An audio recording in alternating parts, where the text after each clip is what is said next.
सतगुर की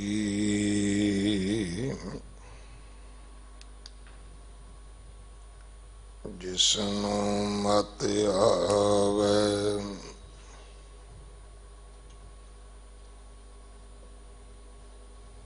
सो सतगुर माहे समाना। एह बाणी जो जियों जाने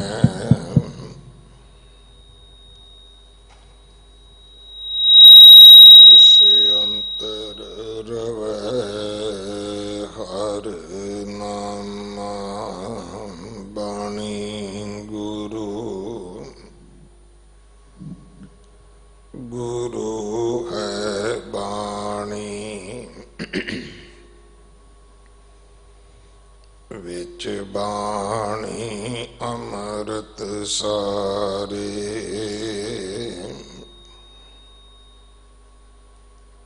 गुर बाणी कहे सेवक जन मानै परतख गुरु निस्तारे। बाणी बिरलो विचारसी जे को गुरमुख होए।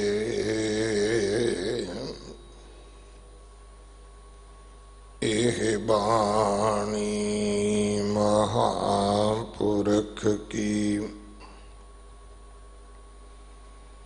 निज कर वासा होए।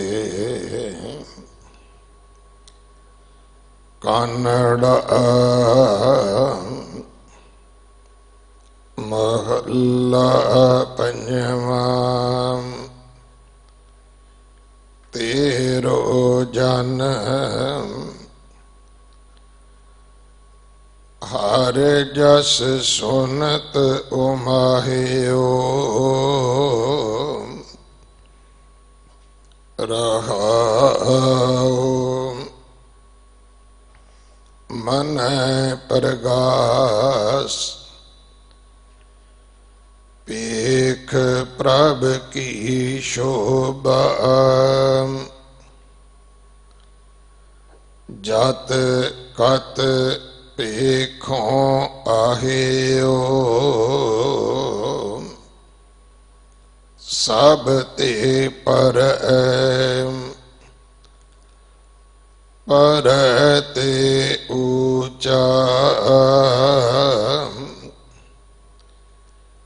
गहर गंभीर अथाह्यो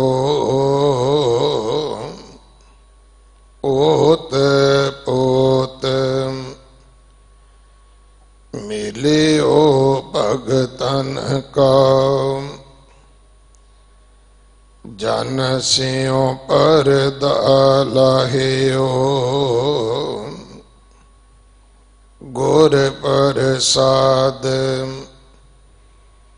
गावे गुण नानक सहज समाध समाहियो। गुर प्रसाद गावे गुण नानक सहज समाध समाहियो। वाहिगुरु जी का खालसा वाहिगुरु जी की फतेह। ये पावन शब्द जो कानड़ा राग अंदर पंजवें पातशाह गुरु अर्जन देव पिता महाराज जी दे पवित्र मुख तो उच्चारण होया। श्री गुरु ग्रंथ साहिब पातशाह महाराज जी दे 1200 99वें अंग ते दर्ज है इस शब्द की विचार भाई अंग्रेज सिंह जी हड ग्रंथी साहब गुरुद्वारा मोती बाग साहब आप जी नूं सरवण करवाउणगे। करोने की इस महामारी दे विच जो मनुखता मानवता की सेवा वास्ते अज सारा संसार अपने अपने साधना दे नाल अपनी अपनी समर्था दे नाल सेवा कर रहा है। उत्थे दिल्ली दे इतिहासिक गुरुद्वारियां तो बहुत वड्डियां सेवावां हो रही ने और उहदे विच देशां विदेशां तो आप संगत ने बेअंत बेअंत माया भेजी है, बेअंत पदार्थ भेजे ने। मेरी अरदास है सच्चे पातशाह तुहाडे कारोबारां विच बरकतां पाउण, सच्चे पातशाह तुहाडे परिवारां दी सुख रखण, संसार विच सुख वरते, क्योंकि अज समय की सब तो वड्डी लोड़ है कि परमात्मा साडी जीवां दी रखिया कर लवे। अगले समय लिए गुरबाणी विचार आप जी सरवण करो। कल मेरे एक वड्डे भरा ने मैनू सलाह दी है, जिंदगी दे तजर्बे जिंदगी दा कौड़ा सच जरूर दूजियां नाल साझा करना चाहिए, क्योंकि मैं उन्हां दी शानो शौकत, उन्हां दे मान मरतबे, उन्हां दे सुख साधन, उन्हां दा लाम लश्कर बहुत चढ़दी कला विच वेखे। शायद अपना कोई उन्होंने ये हंडाया होया सच जिहड़ा है वो उन्होंने साझा किया है। मैं उन्होंने इस सच हंडाउण दे इस बोलन नूं मैं बहुत सत्कार देना, बहुत इज्जत देना। मैं कहना कि वाहिगुरू सच्चे पातशाह मेरे भरा नूं मुड़ सारा कुछ बख्शो, जिहड़ियां चेत अचेत कोई भुल्लां होईयां होण ते वाहिगुरू उन्हां नूं बख्श दवे। वाहिगुरू जी का खालसा, वाहिगुरू जी की फतेह।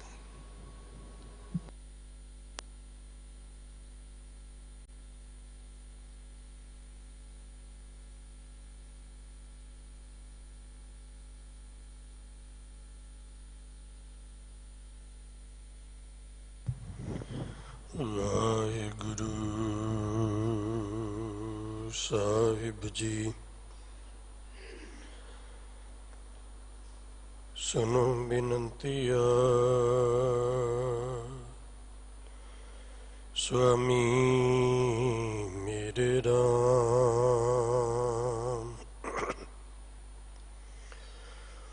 कोट अपराध परे पी तेरे चेरे राम। कोट अपराध हमारे खंडो, अनक विधि समझाओ। हम अज्ञान अल्प मत थोड़ी, तुम आपन बिरद रखाव। तुम्हारी शरण तुम्हारी आशा, तुम ही सज्जन सुहेले। राखो रखनहार दयाला, नानक कर के बोले। राखो रखनहार दयाला, नानक कर के बोले।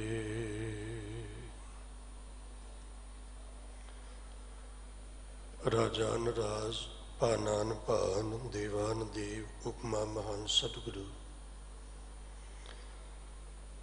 ਧੰਨ ਧੰਨ ਸ੍ਰੀ ਗੁਰੂ ਗ੍ਰੰਥ ਸਾਹਿਬ ਸੱਚੇ ਪਾਤਸ਼ਾਹ ਮਹਾਰਾਜ ਜੀਆਂ ਦੀ ਪਾਵਨ ਹਜ਼ੂਰੀ ਅੰਦਰ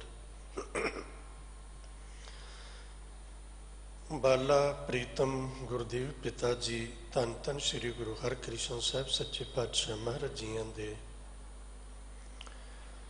ਰਹਿਮਤਾਂ ਬਖਸ਼ਿਸ਼ਾਂ ਬਰਕਤਾਂ ਭਰੇ ਅਸਥਾਨ ਗੁਰਦੁਆਰਾ ਬੰਗਲਾ ਸਾਹਿਬ जुड़ बैठी हो गुरु की संगत अथवा देश विदेश इंटरनेट टीवी चैनल के माध्यम राही गुरु दे शब्द का रस मान रही गुरु की साजी गुरु की निवाजी गुरु का रूप स्वरूप खालसा साध संगत जियो गुरु बख्शिश कीती गुरु फतेह प्रवान करो जियो। वाहिगुरु जी का खालसा वाहिगुरु जी की फतेह। लड़ीवार चल रही सतगुरु जी की पावन पवित्र बाणी की कथा विचार विच अज का पावन पवित्र शब्द सन्मान सत्कारयोग संघ साहिब ज्ञानी रणजीत सिंह जी पवित्र स्थान के सत्कारयोग हैड ग्रंथी साहिब जिन्होंने पासों आप जी ने सरवण किया। कानड़ा राग अंदर धन गुरु अर्जन देव पातशाह महाराज जी समुचे संसार के भले हित बख्शिश कर रहे ने। कानड़ा महला पंजवा। कानड़ा राग महला पंजवा भाव गुरु अर्जन देव पातशाह जी दे पावन मुखार बिंद तो तुरदरगाह तो आई हुई पावन बाणी दे ये अगमी महिमामई बोल प्रगट हुए। रहाऊ की पंक्ति शब्द की पहली पंक्ति ही रहाऊ की पंक्ति है। जिस पंक्ति दे विच सतगुरु पातशाह जी ने मनुख के जीवन विच सही मानिया च असलीयत का जो सच्चा सुख है उस सुख का अते रब दे प्यारे रब की बंदगी करने वाले उहदी रजा विच राजी रहन वाले उहदे हुक्म रजाई चलन दे आदि होए हुए उन्हां दी खुशी का उन्हां दी प्रसन्नता का उन्हां दे आनंद का कारण की है की स्रोत है जितों उन्होंने आनंद मिलता है। मेरे साहब जी ने इको पंक्ति विच बा कमाल ये चित्रण किया। हुजूर ने मेहरामत की है तेरो जन हर जस सुनत उमाहियो। गुरु की पावन पवित्र बाणी जिवें आपां वार-वार ये बचन सुनते हाँ दोहराए जाते हैं केवल पढ़न ते सुनन तक ही सीमित नहीं। गुरु की पावन पवित्र बाणी चों अपने जीवन का रस्ता लभना है। गुरु के शब्द तो अपने आप नूं वेखना है। गुरु के शब्द के पैमाने ते स्वयं नूं अपने आप नूं नापना है मापना है पड़चोलना है वेखना है। ਇਹਦੇ ਵਿੱਚ इस पंक्ति ਦੇ ਵਿੱਚ ਜੇ ਤੁਸੀਂ पूरा 18ਵੀਂ सदी का इतिहास फिट कर लो बड़ा सुखैन तरीके ਨਾਲ आ जाएगा। जिवें आप अरदास ਦੇ ਵਿੱਚ एक बड़ा बाकमाल इतिहास का पन्ना पढ़ते हैं चेते करते हैं 10 गुरु साहिबां के पवित्र नाम तो बाद साहिब गुरु ग्रंथ साहिब जी के पावन नाम अदब सहित लेके 5 प्यारे गुरु के 4 साहिबजादियां के जिक्र तो बाद फिर इतिहास का एक बड़ा कमाल का पन्ना हर रोज़ गुरु का सिख अरदास विच पढ़ता है। ਜਿਨ੍ਹਾਂ ਸਿੰਘਾਂ ਸਿੰਘਣੀਆਂ ਧਰਮੇਤ ਸੀਸ ਦਿੱਤੇ, ਬੰਦ ਬੰਦ ਕਟਾਏ, ਖੋਪੜੀਆਂ ਲੋਹਾਈਆਂ, ਚਰਖੀਆਂ ਤੇ ਚੜੇ, ਆਰਿਆਂ ਨਾਲ ਚਿਰਾਏ ਗਏ, ਗੁਰਦੁਆਰਿਆਂ ਦੀ ਸੇਵਾ ਲਈ ਕੁਰਬਾਨੀਆਂ ਕੀਤੀਆਂ, ਧਰਮ ਨਹੀਂ ਹਾਰਿਆ, ਸਿੱਖੀ ਕੇਸਾਂ ਸਵਾਸਾਂ ਨਾਲ ਨਿਭਾਈ। ਤਿੰਨਾਂ ਦੀ ਕਮਾਈ ਦਾ ਧਿਆਨ ਧਰ ਕੇ ਬੋਲੋ ਜੀ ਵਾਹਿਗੁਰੂ। ਹੁਣ ਆਪਾਂ ਉਹਨਾਂ ਸਿੰਘਾਂ ਸਿੰਘਣੀਆਂ, ਉਹਨਾਂ ਬੱਚਿਆਂ, ਉਹਨਾਂ ਭੁਝੰਗੀਆਂ, ਉਹਨਾਂ ਬੀਬੀਆਂ, ਉਹਨਾਂ ਬਜ਼ੁਰਗਾਂ, ਉਹਨਾਂ ਨੌਜਵਾਨਾਂ ਦਾ ਇਤਿਹਾਸ ਵੇਖੀਏ ਤੇ ਆਪਣੇ ਆਪ ਨੂੰ ਉਹਨਾਂ ਦੇ ਨੇੜੇ ਤੇੜੇ ਰੱਖ ਕੇ ਵੇਖੀਏ ਵੀ ਸਾਡੇ 'ਚ ਤੇ ਉਹਨਾਂ 'ਚ ਕੀ ਫਰਕ ਹੈ। ਤੁਸੀਂ ਕਿਸੇ ਵੀ ਭਗਤ ਦਾ ਜੀਵਨ, ਕਿਸੇ ਗੁਰੂ ਦੇ ਸਿੱਖ ਦਾ ਜੀਵਨ, ਕਿਸੇ ਸ਼ਹੀਦ ਦਾ ਜੀਵਨ, ਕਿਸੇ ਉਹ ਕੁਰਬਾਨੀ ਕਰਨ ਵਾਲਿਆਂ ਦਾ ਜੀਵਨ ਸਾਹਮਣੇ ਰੱਖ ਕੇ ਇਸ ਪੰਕਤੀ ਨੂੰ ਆਧਾਰ ਬਣਾ ਕੇ ਵੇਖੋਗੇ ਤੇ ਸੌਖਾ ਸਮਝ ਆ ਜਾਏਗਾ ਕਿ ਸਾਡੇ ਜੀਵਨ ਵਿੱਚ ਤੇ ਉਹਨਾਂ ਦੇ ਜੀਵਨ ਵਿੱਚ ਕੀ ਫਰਕ ਹੈ, ਕੀ ਫਰਕ ਰਿਹਾ। ਨੱਕ ਕੰਨ ਹੱਥ ਪੈਰੇ ਤੇ ਸਭ ਇੱਕੋ ਜਿਹੇ, ਸਰੀਰ ਦੀ ਬਣਤਰ ਢਾਂਚਾ ਇਹ ਤੇ ਕੋਈ ਫਰਕ ਨਹੀਂ, ਇਹ ਤੇ ਉਹਨਾਂ ਦਾ ਵੀ ਸਾਡਾ ਵੀ ਉਹੋ ਜਿਹਾ। ਪਰ ਕੀ ਫਰਕ ਕਿ ਉਹ ਏਡੇ ਵੱਡੇ ਮਰਾਤਬੇ ਪ੍ਰਾਪਤ ਕਰ ਗਏ, ਸਿੱਖੀ ਦੀ ਐਸੀ ਘਾਲਣਾ ਉਹਨਾਂ ਨੇ ਘਾਲੀ ਤੇ ਆਪਣੇ ਵੱਲ ਵੇਖੀਏ ਤੇ ਆਪਾਂ ਕਿੱਥੇ ਖਲੋਤੇ। ਫਰਕ ਕੀ ਹੈ? ਫਰਕ ਸਾਹਿਬ ਨੇ ਕਿਰਪਾ ਕੀਤੀ। ਫਰਕ ਇਹ ਹੈ, ਤੇਰੋ ਜਨ ਹਰ ਜਸ ਸੁਨਤ ਉਮਾਹਿਓ। ਉਹਨਾਂ ਦੇ ਆਨੰਦ ਦਾ ਸਰੋਤ, ਆਨੰਦ ਦਾ ਸੋਮਾ, ਆਨੰਦ ਦਾ ਸੰਬੰਧ ਉਹ ਨਹੀਂ ਜੋ ਸਾਡਾ ਹੈ। ਆਪਾਂ ਜਦੋਂ ਤੋਂ ਜਨਮ ਲਿਆ ਕਿਤੇ ਸਾਨੂੰ ਮਾਤਾ ਦੇ ਅਸਤਨ ਸੁੱਖ ਦਾ ਸਾਧਨ ਲੱਭੇ, ਕਿਉਂਕਿ ਉੱਥੋਂ ਸਾਡੀ ਭੁੱਖ ਦੀ ਪੂਰਤੀ ਹੁੰਦੀ ਰਹੀ। ਥੋੜੇ ਜਿਹੇ ਹੋਰ ਵੱਡੇ ਹੋਏ, ਥੋੜਾ ਖਾਣਾ ਪੀਣਾ ਇਤਿਆਦਿਕ ਇਉਂ ਲੱਗਾ ਵੀ ਇਹਦੇ 'ਚ ਹੀ ਸੁੱਖ ਹੈ। ਫਿਰ ਜਦੋਂ ਕਿ ਜਾ ਕੇ ਸਾਨੂੰ ਪੈਸੇ ਦੀ ਪਛਾਣ ਹੋਈ, ਆਪਾਂ ਆਪਣੇ ਘਰਾਂ 'ਚ ਅਕਸਰ ਵੇਖਦੇ ਹਾਂ ਬੱਚਿਆਂ ਨੂੰ ਬਹੁਤ ਕੁਝ ਹੋਰ ਸਿਖਾਉਣਾ ਪੈਂਦਾ, ਦੱਸਣਾ ਪੈਂਦਾ, ਰਿਸ਼ਤਿਆਂ ਬਾਰੇ ਦੱਸਣਾ ਪੈਂਦਾ, ਬੋਲਣ ਬਾਰੇ ਦੱਸਣਾ ਪੈਂਦਾ, ਪਰ ਆਪਾਂ ਵੇਖਦੇ ਹਾਂ ਵੀ ਪੈਸੇ ਬਾਰੇ ਕੱਖ ਵੀ ਨਹੀਂ ਦੱਸਣਾ ਪੈਂਦਾ, ਬੱਚਾ ਆਪੇ ਸਿੱਖ ਜਾਂਦਾ ਹੈ। ਉਹਨੂੰ ਪਤਾ ਲੱਗ ਜਾਂਦਾ ਥੋੜੇ ਜਿਹੇ ਸਮੇਂ 'ਚ। ਬੱਚਾ 2.5-3 ਸਾਲ ਦਾ ਹੁੰਦਾ, ਉਹਨੂੰ ਸਮਝ ਆ ਜਾਂਦੀ ਹੈ ਆਹ ਨੋਟ ਛੋਟਾ ਹੈ, ਆਹ ਵੱਡਾ ਹੈ। ਕਿਉਂ ਸਮਝ ਆਉਂਦੀ ਹੈ? ਉਹ ਮਾਂ ਦੇ ਪਿਤਾ ਦੇ ਨਾਲ ਜਾਂਦਾ, ਦੁਕਾਨ ਤੇ ਵੇਖਦਾ, ਆਹ ਨੋਟ ਦਿੱਤਿਆ ਇੰਨਾ ਕੁ ਸਮਾਨ ਮਿਲਦਾ, ਇੰਨੀ ਕੁ ਚੀਜ਼ੀ ਆਉਂਦੀ ਹੈ, ਆਹ ਦਿੱਤਿਆ ਜ਼ਿਆਦੀ ਚੀਜ਼ੀ ਆਉਂਦੀ ਹੈ, ਇਹ ਨੋਟ ਵੱਡਾ ਹੈ ਛੋਟਾ। ਇੱਥੋਂ ਫਿਰ ਇਹ ਸੰਬੰਧ ਸਾਡਾ ਮਾਇਆ ਨਾਲ ਪੈਂਦਾ। ਫਿਰ ਹੌਲੀ ਹੌਲੀ ਕਰਦਿਆਂ ਇਉਂ ਲੱਗਦਾ ਵੀ ਸਾਰਾ ਕੁਝ ਹੈ ਹੀ ਪੈਸੇ ਵਿੱਚ ਹੈ। ਸਾਰੇ ਰਿਸ਼ਤੇ, ਸਾਰੇ ਨਾਤੇ, ਸਾਰੇ ਸੰਬੰਧ ਇਹ ਪੈਸੇ ਦੀ ਓਤ-ਪੋਤ ਨੇ, ਧਨ ਦੇ, ਦੌਲਤ ਦੇ ਓਤ-ਪੋਤ ਨੇ। ਬਸ ਐਸੀ ਸ਼ੁਰੂਆਤ ਹੋਈ। ਫਿਰ ਮਰਨ ਤੱਕ, ਜਦੋਂ ਤੱਕ 4 ਭਰਾ ਫਿਰ ਚੁੱਕੇ ਨਹੀਂ ਨਾ ਲੈ ਜਾਂਦੇ, ਉਦੋਂ ਤੱਕ ਫਿਰ ਆਹੀ ਦੌੜ ਪਈ, ਹੋਰ ਸਹਿਸ ਖੱਟੇ ਲੱਖ ਕੋ ਉੱਠਤਾ ਵੇ। ਕਿਉਂ? ਰਾਤ ਦਿਨ ਭੱਜਿਆ ਫਿਰਦਾ ਹੈ,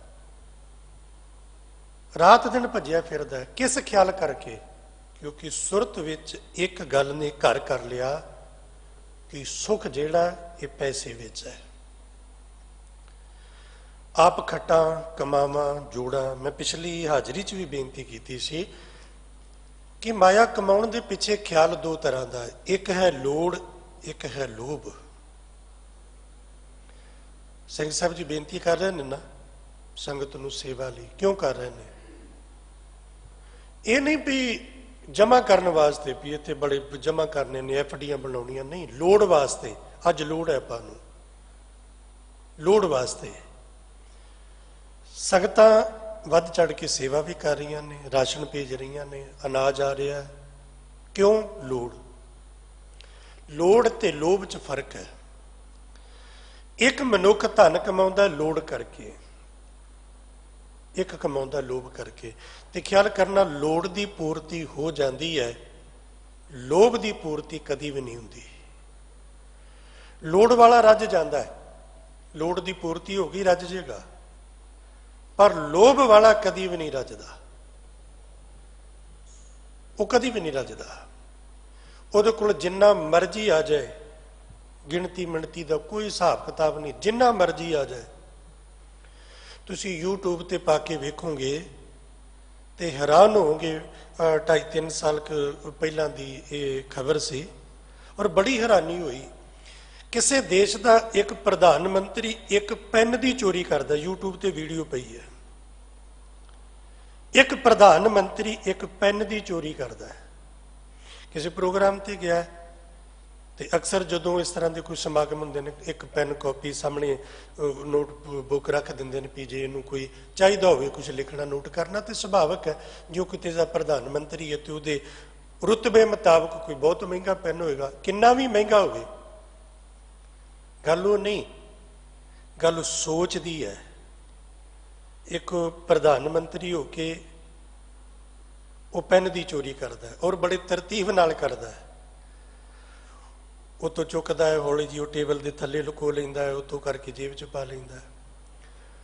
ਔਰ ਬੜੀਆਂ ਸੁਰਖੀਆਂ ਅਖਬਾਰਾਂ ਦੀਆਂ ਔਰ TV ਚੈਨਲਾਂ ਦੀਆਂ ਸੁਰਖੀ ਬਣੀ ਸੀ ਇਹ ਖਬਰ। ਕਿਉਂ ਕੀਤਾ ਉਹਨੇ? ਕਿ ਉਹਨੂੰ ਲੋੜ ਹੈ, ਕਿ ਉਹਦੇ ਕੋਲ ਪੈਨ ਨਹੀਂ? ਲੱਖਾਂ ਕਰੋੜਾਂ ਇਹੋ ਜਿਹੇ ਪੈਨ ਖਰੀਦ ਸਕਦਾ ਹੈ, ਕੀ ਜ਼ਰੂਰਤ ਪਈ? ਕਿਉਂ ਕੀਤਾ? ਲੋਭ ਕਰਕੇ। ਬੇਅੰਤ ਇਹੋ ਜਿਹੀਆਂ ਉਦਾਹਰਣਾਂ ਨੇ। ਲੋੜ ਦੀ ਪੂਰਤੀ ਹੋ ਜਾਂਦੀ ਹੈ, ਲੋਭ ਦੀ ਪੂਰਤੀ ਨਹੀਂ ਹੁੰਦੀ। ਤਾਂ ਮਨੁੱਖ ਫਿਰ ਇੱਥੋਂ ਸ਼ੁਰੂ ਹੁੰਦਾ ਹੈ, ਪਹਿਲੇ ਪਿਆਰ ਲੱਗਾ ਥਣ ਦੁੱਧ ਤੋਂ। ਜਦੋਂ ਤੱਕ ਫਿਰ ਇਹ ਜਗ ਧੂਏ ਕਾ ਧੌਲ ਹਰ ਤੇ ਜਾ ਕੇ ਦੀ ਕਹਾਣੀ ਨਹੀਂ ਮੁੱਕਦੀ, ਉਦੋਂ ਤੱਕ ਇਹੋ ਹੀ ਸਮਝਦਾ ਵੀ ਸੁੱਖ ਜਿਹੜਾ ਪੈਸੇ ਵਿੱਚ ਹੈ। ਜਿਹਨੂੰ ਰੱਤੀ ਭਰ ਵੀ ਪਰਮੇਸ਼ਰ ਪਰਮਾਤਮਾ ਦੇ ਦਰ ਦੀ, ਘਰ ਦੀ, ਉਹਦੇ ਨਾਮ ਦੀ ਕੋਈ ਸਮਝ ਆ ਗਈ, ਉਹ ਕਿਸੇ ਧਰਮ ਦਾ ਹੋਵੇ, ਕਿਸੇ ਮਜ਼ਹਬ ਦਾ ਹੋਵੇ, ਉਹਦੀ ਬੋਲੀ ਕੀ ਹੈ, ਉਹਦਾ ਪਹਿਰਾਵਾ ਕੀ ਹੈ, ਉਹਦੀ ਪੁਸ਼ਾਕ ਕੀ ਹੈ, ਉਹਦੀ ਜ਼ੁਬਾਨ ਕੀ ਹੈ, ਇਹਦੇ ਨਾਲ ਕੋਈ ਫਰਕ ਨਹੀਂ ਪੈਂਦਾ। ਉਹਨੂੰ ਜੇ ਸਮਝ ਆ ਗਈ, ਜੋ ਸਮਝ ਕਬੀਰ ਜੀ ਨੂੰ ਆਈ ਹੈ, ਜੋ ਰਵਿਦਾਸ ਜੀ ਨੂੰ ਆਈ ਹੈ, ਜੋ ਨਾਮਦੇਵ ਜੀ ਨੂੰ ਆਈ ਹੈ, ਜੋ ਭਗਤ ਧੰਨੇ ਜੀ ਨੂੰ ਆਈ ਹੈ, ਜਿਹੜੀ ਸਮਝ ਭਾਈ ਮਰਦਾਨਾ ਜੀ ਨੂੰ ਆਈ ਹੈ, ਲੋਕਾਂ ਕੋਲੋਂ ਮੰਗ ਕੇ ਜੀਵਨ ਦਾ ਨਿਰਵਾਹ ਕਰਨਾ। ਪਰ ਸਤਿਗੁਰੂ ਜੀ ਨੇ ਬਾਂਹ ਫੜ ਲਈ, ਆਖਿਆ ਵੀ ਮਰਦਾਨਾ ਜੀ ਚੱਲ ਸੰਸਾਰ ਦੇ ਭੱਲੇ ਲਈ ਤੁਰਨਾ ਹੈ, ਤੇ ਸਤਿਗੁਰੂ ਜੀ ਦਾ ਬਚਨ ਮੰਨ ਕੇ ਤੁਰ ਪਏ। ਇੱਕ ਵਾਰ ਥੋੜਾ ਜਿਹਾ ਬੇਨਤੀ ਕੀਤੀ ਵੀ ਮਹਾਰਾਜ ਮੇਰਾ ਪਰਿਵਾਰ, ਸਭ ਕਹਿੰਦੇ ਵੀ ਹੁਣ ਤੱਕ ਕਿਵੇਂ ਗੁਜ਼ਾਰਾ ਚੱਲਦਾ? ਪਾਤਸ਼ਾਹ ਜੀ ਲੋਕਾਂ ਦੇ ਘਰ ਜਾਣਾ, ਉਹਨਾਂ ਦਾ ਜਸ ਕਰੀਦਾ, ਵਡਿਆਈ ਕਰੀਦੀ ਹੈ, ਤੇ ਲੋਕੀ ਧਨ ਦੌਲਤ ਮਾਇਆ ਦਿੰਦੇ ਨੇ, ਗੁਜ਼ਰਾਨ ਚੱਲਦਾ। ਤੇ ਸਾਹਿਬ ਜੀ ਨੇ ਆਖਿਆ ਮਰਦਾਨਾ ਜੀ, ਕਿਸੇ ਆਮ ਮਨੁੱਖ ਦੇ ਘਰ ਜਾ ਕੇ ਉਹਦੇ ਦਰ ਤੇ ਖਲੋ ਕੇ ਉਹਦੀ ਸਿਫਤ ਕੀਤਿਆਂ ਗੁਜ਼ਰਾਨ ਚੱਲ ਸਕਦਾ, ਤੇ ਜੇ ਨਿਰੰਕਾਰ ਦੀ ਸਿਫਤ ਕੀਤੀ ਜਾਏ ਤੇ ਕੀ ਗੁਜ਼ਰਾਨ ਰੁਕ ਜਾਏਗਾ? ਕਿ ਇੱਕ ਮਨੁੱਖ ਦੀ ਹਸਤੀ ਉਸ ਵਾਹਿਗੁਰੂ ਜੀ ਤੋਂ, ਉਸ ਪਿਆਰੇ ਪਰਮੇਸ਼ਰ ਤੋਂ ਜ਼ਿਆਦਾ ਵੱਡੀ ਹੈ ਕਿ ਮਨੁੱਖ ਦੀ ਉਸਤਤ ਕਰੋ ਤੇ ਗੁਜ਼ਰਾਨ ਚੱਲ ਜਾਂਦਾ ਹੈ। ਰੱਬ ਦੀ ਉਸਤਤ ਕਰੇਗਾ ਤੇ ਗੁਜ਼ਰਾਨ ਨਹੀਂ ਚੱਲੇਗਾ। ਜਿਹੜਾ ਸਾਰੇ ਸੰਸਾਰ ਨੂੰ ਦੇ ਰਿਹਾ ਉਹ ਕਿਸੇ ਨੂੰ ਵੀ ਭੁੱਖਾ ਨਹੀਂ ਮਰਨ ਦਿੰਦਾ, ਤੇ ਸਾਰੇ ਸੰਸਾਰ ਨੂੰ ਦੇਣ ਵਾਲਾ ਮੇਰੇ ਪਰਿਵਾਰ ਦਾ ਦੁਖੀ ਨਹੀਂ, ਉਹ ਮੇਰੇ ਬੱਚਿਆਂ ਨੂੰ ਵੀ ਦਿੰਦਾ। ਔਰ ਹਕੀਕਤ ਹੈ, ਮੇਰੇ ਪਰਿਵਾਰ ਨੂੰ, ਮੇਰੇ ਬੱਚਿਆਂ ਨੂੰ ਪਾਲਣ ਵਾਲਾ, ਦੇਣ ਵਾਲਾ ਉਹ ਹੈ। ਪਰ ਮੈਂ ਭੁਲੇਖੇ 'ਚ ਤੁਰਿਆ ਫਿਰਦਾ ਵੀ ਨਹੀਂ ਇਹ ਤੇ ਮੇਰੇ ਕਰਕੇ ਹੈ, ਮੈਂ ਕਰਦਾ ਤਾਂ ਹੁੰਦਾ। ਮੇਰੀ ਸੋਚ ਤੇ ਰੱਬ ਦੇ ਪਿਆਰਿਆਂ ਦੀ, ਨਾਮ ਜਪਣ ਵਾਲਿਆਂ ਦੀ ਸੋਚ ਦਾ ਆਹ ਫਰਕ ਹੈ। ਮੈਨੂੰ ਲੱਗਦਾ ਹੈ ਸੁੱਖ ਪੈਸੇ ਵਿੱਚ ਹੈ। ਉਹਨਾਂ ਨੂੰ ਪ੍ਰਤੀਤ ਹੋ ਗਈ, ਯਕੀਨ ਹੋ ਗਿਆ ਇਹਦੇ 'ਚ ਸੁੱਖ ਨਹੀਂ। ਹੁਜ਼ੂਰ ਨੇ ਕਹਿ ਦਿੱਤਾ, ਸੁੱਖ ਨਾਹੀਂ ਬਹੁਤੇ ਧਨ ਖਾਟੇ, ਸੁੱਖ ਨਾਹੀਂ ਵੇਖੇ ਨਿਰਤ ਨਾਟੇ, ਸੁੱਖ ਨਾਹੀਂ ਬਹੁ ਦੇਸ਼ ਕਮਾਈ। ਔਰੰਗਜ਼ੇਬ ਚੱਕਰਵਰਤੀ ਬਾਦਸ਼ਾਹ ਸੀ, ਕਿਤੇ ਉਹਦੇ ਜੀਵਨ ਦਾ ਆਖਰੀ ਸਮੇਂ ਦਾ, ਉਹਦੀ ਜ਼ਿੰਦਗੀ ਦਾ ਪੰਨਾ ਪੜੋ ਤੇ ਉਹ ਤੇ ਭੁੱਬਾ ਮਾਰਦਾ ਵੀ ਮੇਰੇ ਵਰਗਾ ਇਸ ਦੁਨੀਆ ਤੇ ਕੋਈ ਦੁਖੀ ਨਹੀਂ ਹੋ ਸਕਦਾ, ਇੰਨਾ ਕੁਝ ਹੋ ਕੇ ਵੀ। ਸੁਖ ਨਾਹੀਂ ਬਹੁ ਦੇਸ਼ ਕਮਾਏ, ਫਿਰ ਕਿੱਥੇ ਸੁਖ? ਸਰਬ ਸੁਖਾ ਹਰ ਹਰ ਗੁਣ ਗਾਏ। ਸੁਖ ਉਹਦੀ ਵਡਿਆਈ ਵਿੱਚ, ਉਹਦੇ ਜਸ ਵਿੱਚ, ਉਹਦੇ ਨਾਮ ਵਿੱਚ ਹੈ। ਗੁਰੂ ਤੇਗ ਬਹਾਦਰ ਪਾਤਸ਼ਾਹ ਜੀ ਨੇ ਬੜੇ ਪਿਆਰ ਵਿੱਚ ਭਿੱਜ ਕੇ, ਜਦੋਂ ਕਿਤੇ ਗੁਰੂ ਦੇ ਇਹ ਪਿਆਰ ਭਰੇ ਬੋਲ ਪਿਆਰ 'ਚ ਭਿੱਜ ਕੇ ਪੜ੍ਹੋ ਨਾ, ਹਿਰਦੇ ਤੱਕ ਅਸਰ ਕਰਦੇ ਨੇ। ਕਿੰਨੇ ਪਿਆਰ ਦੇ ਬੋਲ ਨੇ, जो सुख को चाहे सदा शरण राम की ले। ਜਿਹੜੇ ਸੁੱਖ ਦਾ ਤੂੰ ਮੁਤਲਾਸ਼ੀ ਹੈ, ਸਦੀਵੀ ਸੁੱਖ ਜੇ ਚਾਹੀਦਾ ਨਾ, ਨਹੀਂ ਮਿਲਣਾ ਧੰਦੇ ਚੋਂ, ਪਰਿਵਾਰ ਚੋਂ, ਦੌਲਤ ਚੋਂ, ਪਦਵੀਆਂ ਚੋਂ ਨਹੀਂ, ਉਹ ਇਹਦੀ ਸ਼ਰਨ ਚੋਂ ਮਿਲਣਾ। ਜਿਹੜਾ ਸੁੱਖ ਮੇਰੇ ਮਾਲਕ ਦੇ ਦਰ ਤੇ ਝੋਲੀ ਅੱਡ ਕੇ, ਹੱਥ ਜੋੜ ਕੇ, ਗਲ 'ਚ ਪੱਲਾ ਪਾ ਕੇ, ਨੱਕ ਰਗੜ ਕੇ ਆਉਂਦਾ ਨਾ, ਜੋ ਅੰਦਰ ਨੂੰ ਠੰਡ ਪੈਂਦੀ ਹੈ, ਜੋ ਅੰਦਰ ਨੂੰ ਸਕੂਨ ਮਿਲਦਾ ਹੈ, ਉਹ ਵੱਡੇ ਵੱਡੇ ਰਾਜਿਆਂ ਨੂੰ ਨਹੀਂ ਮਿਲਦਾ। ਤਾਂ ਹੀ ਮੇਰੇ ਸਾਹਿਬ ਜੀ ਨੇ ਅੰਦਰ ਦੇ ਸੁੱਖ ਦਾ ਜ਼ਿਕਰ ਕੀਤਾ। ਪੰਡਤ ਸੂਰ ਛਤਰਪਤ ਰਾਜਾ, ਭਗਤ ਬਰਾਬਰ ਅਵਰ ਨਾ ਕੋਈ। ਕਿਉਂ ਨਹੀਂ? ਕਿਉਂਕਿ ਉਹਦੇ ਜੀਵਨ ਦਾ, ਆਮ ਦੁਨਿਆਵੀ ਮਨੁੱਖ ਦੇ ਜੀਵਨ ਦਾ ਆ ਫਰਕ ਹੈ। ਅਸੀਂ ਆਨੇ 4 ਪੈਸੇ ਆ ਕੇ ਬੜੇ ਖੁਸ਼ ਹੋ ਗਏ ਤੇ ਹੁਣ ਸੁਖੀ ਹੋ ਜਾਵਾਂਗੇ? ਨਹੀਂ ਹੋਵਾਂਗੇ, ਨਹੀਂ ਹੋਵਾਂਗੇ। ਇਧਰੋਂ 4 ਪੈਸੇ ਆ ਕੇ ਮੇਰਾ ਕੰਮ ਸੌਰ ਗਿਆ, ਕੰਮ ਬੜਾ ਰਾਸ ਹੋ ਗਿਆ, ਬੜੇ ਸੁਖੀ ਹੋ ਜਾਵਾਂਗੇ? ਨਹੀਂ ਹੋਵਾਂਗੇ। 1 ਲੋੜ ਪੂਰੀ ਹੋਈ ਹੈ, 10 ਹੋਰ ਖੜੀਆਂ ਹੋ ਜਾਣਗੀਆਂ। ਇਹ ਜ਼ਿੰਦਗੀ ਦਾ ਡਗਡਗਾ ਇਸੇ ਤਰ੍ਹਾਂ ਹੀ ਵੱਜਦਾ ਹੈ। ਸਾਡੇ ਤੋਂ ਵੱਡ ਵਡੇਰੇ ਪਤਾ ਨਹੀਂ ਕਿੰਨੇ ਕੀਤੀ ਗਈ, ਦੇਖ ਬਾਜੇ ਬਜਾਏ ਤੇ ਬੜੇ ਬੜੇ ਆਏ ਤੇ ਚਲੇ ਗਏ। ਹਜ਼ੂਰ ਨੇ ਨਿਰਣਾ ਕੀਤਾ ਕਿ ਨਹੀਂ ਨਾ ਕੀਏ ਕਾਜ ਮਾਇਆ ਪੂਰੇ। ਇੱਕ ਵੀ ਬੰਦਾ ਇਸ ਦੁਨੀਆ ਤੇ ਇਹੋ ਜਿਹਾ ਨਹੀਂ ਹੋਇਆ ਜਿਹੜਾ ਇਹ ਆਖੇ ਵੀ ਲੋ ਪੈਸੇ ਦੇ ਕਰਕੇ ਮੈਂ ਰੱਜ ਗਿਆ, ਤ੍ਰਿਪਤ ਹੋ ਗਿਆ, ਮੇਰੇ ਸਾਰੇ ਕੰਮ ਪੂਰੇ ਹੋ ਗਏ। ਨਹੀਂ, ਰੱਬ ਦੇ ਪਿਆਰਿਆਂ ਨੂੰ ਇਹ ਸਮਝ ਆਈ ਕਿ ਜਿੱਦਣ ਇਹ ਸਰੀਰ ਚੋਂ ਪ੍ਰਾਣ ਪੰਖੇਰੂ ਉੱਡ ਗਏ, ਤਨ ਕਰਕੇ ਤੇ ਮਨ ਕਰਕੇ ਮਾਇਆ ਦਾ ਸਾਥ ਉਦਣ ਜੂ ਛੱਡਣਾ ਹੈ। ਤੇ ਕਿਉਂ ਨਾ ਅੱਜ ਤੋਂ ਹੀ ਮਨ ਕਰਕੇ ਸਾਰਾ ਕੁਝ ਛੱਡ ਕੇ ਰਹਿਣਾ ਇਹਦੇ ਵਿੱਚ ਹੀ ਹੈ। ਹੱਥ ਪਾਉ ਸਭ, ਹੱਥ ਪਾਉ ਕਰ ਕਾਮ ਸਭ, ਚਿਤ ਨਿਰੰਜਨ ਨਾਲ ਰਹਿਣਾ ਇਹਦੇ ਵਿੱਚ ਹੀ ਹੈ। ਪਰ ਮਨ ਕਰਕੇ ਕਿਉਂ ਨਾ ਨਿਰਲੇਪ ਰਿਹਾ ਜਾਏ। ਕਿਸ ਤਰ੍ਹਾਂ? ਜੈਸੇ ਜਲ ਮੈਂ ਕਮਲ ਨਿਰਾਲਮ ਮੁਰਗਾਈ ਨਹਿਸਾਣੇ, ਸ਼ਬਦ ਸੁਰਤ ਭਵ ਸਾਗਰ ਤਰੀਏ, ਨਾਨਕ ਨਾਮ ਵਖਾਣ। ਸਰੀਰ ਕਰਕੇ ਇੱਥੇ ਹੀ, ਮਨ ਕਰਕੇ ਨਿਰਲੇਪ। ਰੱਬ ਦੇ ਪਿਆਰੇ ਮਨ ਕਰਕੇ ਇੰਨੇ ਨਿਰਲੇਪ ਨੇ। ਉਹਨਾਂ ਦੇ ਸੁੱਖ ਦਾ ਜਰੀਆ ਕੀ ਹੈ? ਵਾਹਿਗੁਰੂ ਦਾ ਜਸ, ਮਾਲਕ ਦਾ ਨਾਮ। ਜਦੋਂ ਉਹ ਜਪਦੇ ਨੇ ਆਨੰਦਿਤ ਹੋ ਜਾਂਦੇ ਨੇ। ਉਹਨਾਂ ਦੇ ਕੰਨਾਂ ਵਿੱਚ ਕਿਤਿਓਂ ਵੀ ਸੋ ਪੈਂਦੀ ਹੈ ਰੱਬ ਦੇ ਨਾਮ ਦੀ, ਸੁਣ ਕੇ ਆਨੰਦਿਤ ਹੋ ਜਾਂਦੇ ਨੇ। ਤਾਈ ਸਾਹਿਬ ਨੇ ਕਿਹਾ ਨਾ, ਸੰਤ ਮਿਲੇ ਕੁਝ ਸੁਣੀਏ ਕਹੀਏ, ਮਿਲੇ ਅਸੰਤ ਮਸਟ ਕਰ ਰਹੀ। ਕਿਉਂ? ਰੱਬ ਦੇ ਨਾਮ ਜਪਣ ਵਾਲਾ ਕੋਈ ਮਿਲੇ, ਉਹਦੇ ਨਾਲ ਗੱਲ ਕਰੀਏ। ਸਾਖਤ ਮਿਲੇ ਤੇ ਸਾਖਤ ਸੰਗ ਨਾ ਕੀਜੀਏ, ਦੂਰ ਰਹਿ ਜਾਈਏ ਭਾਗ, ਉਹਦੀ ਸੰਗਤ ਨਾ ਕਰੀਏ। ਕਿਉਂ? ਕਿਉਂਕਿ ਰੱਬ ਦੇ ਨਾਮ ਜਪਣ ਵਾਲੇ ਦੇ ਕੋਲ ਜਦੋਂ ਬੈਠਾਂਗੇ ਨਾ, ਉਹ ਕੀ ਕਰੇਗਾ? ਉਹ ਦੂਜੀ ਗੱਲ ਨਹੀਂ ਕਰੇਗਾ, ਦੂਜੀ ਗੱਲ ਨਹੀਂ ਸੁਣੇਗਾ। ਉਹ ਤੁਹਾਡੇ ਤੋਂ ਸੁਣੇਗਾ ਤੇ ਰੱਬ ਦੇ ਨਾਮ ਦੀ ਗੱਲ, ਤੇ ਜੇ ਆਪ ਕਰੇਗਾ ਤੇ ਰੱਬ ਦੇ ਨਾਮ ਦੀ ਗੱਲ। ਇੱਕ ਵਿਦਵਾਨ ਨੇ ਸਾਹਿਬ ਗੁਰੂ ਨਾਨਕ ਪਾਤਸ਼ਾਹ ਜੀ ਦੇ ਬਾਰੇ ਇੱਕ ਬੜਾ ਪਿਆਰਾ ਬਚਨ ਲਿਖਿਆ। ਉਹ ਕਹਿੰਦੇ ਵੀ ਗੁਰੂ ਨਾਨਕ ਪਾਤਸ਼ਾਹ ਜੀ ਦੇ ਕੋਲ ਜਦੋਂ ਵੱਖ-ਵੱਖ ਥਾਵਾਂ ਤੇ ਸਤਿਗੁਰੂ ਜੀ ਜਾਂਦੇ ਨੇ, ਲੋਕ ਇਕੱਠੇ ਹੁੰਦੇ ਨੇ। ਉਸ ਸਮੇਂ ਦਾ ਇੱਕ ਰਿਵਾਜ ਸੀ, ਪ੍ਰਚਲਨ ਸੀ, ਔਰ ਲੋਕਾਂ ਦੇ ਵਿੱਚ, ਆਮ ਗ੍ਰਸਤੀਆਂ ਦੇ ਵਿੱਚ, ਪਿੰਡਾਂ ਦੇ ਵਿੱਚ ਇਹ ਖਿਆਲ ਹੁੰਦਾ ਸੀ, ਇੱਕ ਤੇ ਕੋਈ ਮੁਸਾਫਰ ਰਾਹਗੀਰ ਆਏ ਉਹਦੀ ਸੇਵਾ ਕਰੋ, ਤੇ ਦੂਸਰਾ ਜੇ ਕੋਈ ਰੱਬ ਦਾ ਨਾਮ ਜਪਣ ਵਾਲਾ ਉਹਦੀ ਹੋਰ ਖਾਸ ਕਰਕੇ, ਵਿਸ਼ੇਸ਼ ਕਰਕੇ ਸੇਵਾ ਕਰੋ, ਤੇ ਉਹਦੇ ਕੋਲੋਂ ਕੋਈ ਅਸੀਸ ਲਓ, ਉਹਨੂੰ ਆਪਣਾ ਕੋਈ ਦੁੱਖ ਦੱਸੋ। ਤੇ ਲੋਕਾਂ ਦਾ ਇਹ ਸੁਭਾਅ ਸੀ, ਅੱਜ ਵੀ ਇਹ ਸੁਭਾਅ ਹੈ। ਤੇ ਸਤਿਗੁਰੂ ਪਾਤਸ਼ਾਹ ਜੀ ਕੋਲ ਵੀ ਲੋਕੀ ਇਸੇ ਤਰ੍ਹਾਂ ਇਕੱਠੇ ਹੁੰਦੇ, ਕੋਈ ਭੋਜਨ ਪਦਾਰਥ ਲੈ ਕੇ ਆਉਂਦਾ, ਤੇ ਲੋਕਾਂ ਨੇ ਹੁਣ ਬੈਠ ਕੇ ਗੱਲ ਕਰਨੀ ਹੈ। ਤੇ ਗੱਲ ਕੀ ਕਰਨੀ ਹੈ? ਗੱਲ ਉਹੀ ਕਰਨੀ ਜੋ ਆਪਾਂ ਸਾਰੇ ਕਰਦੇ ਹਾਂ। ਅੱਜ ਵੀ ਵੇਖੋ ਤੇ ਗੱਲ ਕੀ ਹੁੰਦੀ ਹੈ? ਕਿਸੇ ਦੀ ਮੱਝ ਨਹੀਂ ਮਿਲਦੀ, ਕਿਸੇ ਦਾ ਮੁੰਡਾ ਨਹੀਂ ਆਖੇ ਲੱਗਦਾ, ਕਿਸੇ ਦੀ ਨਹੁੰ ਲੜਦੀ ਹੈ, ਕਿਸੇ ਦਾ ਗੁਜ਼ਾਰਾ ਨਹੀਂ ਹੁੰਦਾ, ਕੋਈ ਆਂਦਾ ਜੀ ਮੇਰੇ ਕੰਮ 'ਚ ਬਰਕਤ ਨਹੀਂ। ਆਹੀ ਗੱਲਾਂ ਨੇ ਨਾ 5-4। ਤੇ ਸਤਿਗੁਰੂ ਪਾਤਸ਼ਾਹ ਜੀ ਕੀ ਕਰਦੇ ਨੇ? ਲੋਕਾਂ ਦੀਆਂ ਆ ਗੱਲਾਂ ਸੁਣਨ ਤੋਂ ਪਹਿਲਾਂ ਕਰੀਬ ਨਵਾਜ ਪਾਤਸ਼ਾਹ ਮਹਾਰਾਜ ਜਿਵੇਂ ਲੋਕ ਇਕੱਠੇ ਹੁੰਦੇ, ਭਾਈ ਮਰਦਾਨਾ ਜੀ ਨੂੰ ਹੁਕਮ ਕਰਦੇ, ਮਰਦਾਨਾ ਜੀ ਰਬਾਬ ਛੇੜ, ਕਾਈ ਸਿਫਤ ਖੁਦਾ ਦੇ ਦੀਦਾਰ ਦੀ ਕਰੀਏ। ਭਾਈ ਮਰਦਾਨਾ ਜੀ ਰਬਾਬ ਛੇੜਦੇ, ਸਤਿਗੁਰੂ ਪਾਤਸ਼ਾਹ ਜੀ ਗੁਰਬਾਣੀ ਗਾਉਣ ਲੱਗ ਜਾਂਦੇ। ਇਹਨਾਂ ਲੋਕਾਂ ਨੇ ਆਹੀ ਗੱਲਾਂ ਕਰਨੀਆਂ ਨੇ, ਕਿਉਂਕਿ ਇਹ ਆਦੀ ਹੋਏ ਨੇ। ਕੋਈ ਲੋਕੀ ਆਉਂਦੇ ਹੋਣਗੇ ਇਹਨਾਂ ਨੂੰ ਅਸੀਂ ਆਸ਼ੀਰਵਾਦ ਦੇ ਕੇ ਚਲੇ ਜਾਂਦੇ ਹੋਣਗੇ ਵੀ ਠੀਕ ਹੈ ਜੀ ਤੁਹਾਡਾ ਕੰਮ ਚੱਲੇਗਾ, ਤੁਹਾਡਾ ਇਸ ਤਰ੍ਹਾਂ ਹੋਏਗਾ ਉਸ ਤਰ੍ਹਾਂ ਹੋਏਗਾ, ਲੋਕ ਬੜੇ ਖੁਸ਼ ਹੋ ਜਾਂਦੇ ਹੋ। ਨਹੀਂ, ਆਓ ਇਹੋ ਜਿਹੀਆਂ ਗੱਲਾਂ ਨੂੰ ਪਰੇ ਰੱਖ ਕੇ ਇਹਨਾਂ ਨੂੰ ਰੱਬ ਦੇ ਨਾਮ ਨਾਲ ਜੋੜੀਏ। ਤੇ ਸਤਿਗੁਰੂ ਉਹਨਾਂ ਨੂੰ ਬਾਣੀ ਸੁਣਾਉਂਦੇ, ਰੱਬ ਦੇ ਨਾਮ ਦੀ ਗੱਲ ਸੁਣਾਉਂਦੇ। ਤੇ ਜੇ ਕੋਈ ਲੋਕੀ ਪੁੱਛਦੇ ਸੀ ਅਸੀਂ ਕੀ ਕਰੀਏ, ਸਾਹਿਬ ਕਹਿੰਦੇ ਇੱਕੋ ਹੀ ਕੰਮ ਕਰਨਾ ਹੈ, ਇੱਕੋ ਹੀ ਕਰਨਾ ਹੈ। ਕੀ ਕਰਨਾ ਹੈ? ਇੱਕੋ ਜਪ ਇੱਕੋ ਸਾਲਾ, ਬਸ ਇੱਕੋ ਨੂੰ ਜਪਦੇ ਰਹੋ, ਇੱਕੋ ਨਾਲ ਜੁੜੋ।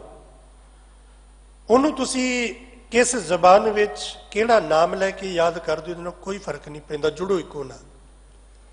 ਹੋਰ ਗੱਲਾਂ ਸੁਣਨ ਤੇ ਕਰਨ ਤੋਂ ਸਤਿਗੁਰੂ ਪਾਤਸ਼ਾਹ ਜੀ ਵਰਜ ਕੇ ਇੱਕੋ ਜਪ ਇੱਕੋ ਸਾਲਾਹ ਦੀ ਗੱਲ ਕਰਦੇ।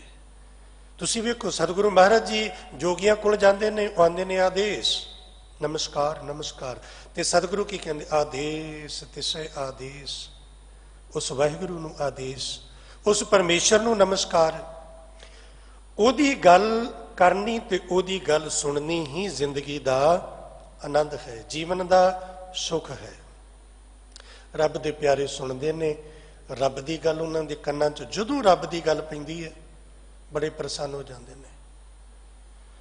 ਮੈਂ ਇੱਕ ਗੁਰੂ ਦੇ ਸਵਾਰੇ, ਕਿਉਂਕਿ ਕਿਸੇ ਦਾ ਨਾਂ ਲੈਣਾ ਜਾਂ ਕਿਸੇ ਸੰਸਥਾ ਦੇ ਬਾਰੇ ਕੁਝ ਕਹਿਣਾ ਉਹ ਠੀਕ ਨਹੀਂ, ਕਿਸੇ ਗੁਰੂ ਸਵਾਰੇ ਦਾ ਮੈਂ ਇਹੋ ਜਿਹਾ ਜੀਵਨ ਆਪਣੀ ਅੱਖੀ ਵੇਖਿਆ। ਉਹਨਾਂ ਕੋਲ ਕੋਈ ਆ ਜਾਏ ਗੁਰੂ ਦਾ ਕੀਰਤਨੀਆ, ਆ ਕੇ ਫਤਿਹ ਬੁਲਾਉਣੀ, ਗੁਰੂ ਕਾ ਕੀਰਤਨੀਆ। ਕੀ ਕਰਦੇ ਹੋ ਜੀ? ਮੈਂ ਕੀਰਤਨੀਆ। ਵਾਹ ਵਾਹ, ਧੰਨ ਭਾਗ, ਬੜੀ ਖੁਸ਼ੀ ਹੋਈ, ਜੀ ਆਇਆਂ ਨੂੰ, ਆਓ ਬੈਠੋ ਕੀਰਤਨ ਸੁਣਾਓ। ਕੀਰਤਨ ਸ਼ੁਰੂ ਹੋ ਜਾਣਾ, ਘੰਟੇ 2 ਘੰਟੇ 3 ਘੰਟੇ ਨਿਕਲ ਗਏ, ਕੀਰਤਨ ਸੁਣਦੇ ਰਹਿਣਾ। ਕੋਈ ਹੋਰ ਆਇਆ, ਜੇ ਕਿਸੇ ਨੇ ਆਹ ਦੁਨਿਆਵੀ ਹੋਰ ਗੱਲਾਂ ਕਰਨੀਆਂ, ਨਾ ਕਰਨੀ ਤੇ ਨਾ ਸੁਣਨੀ।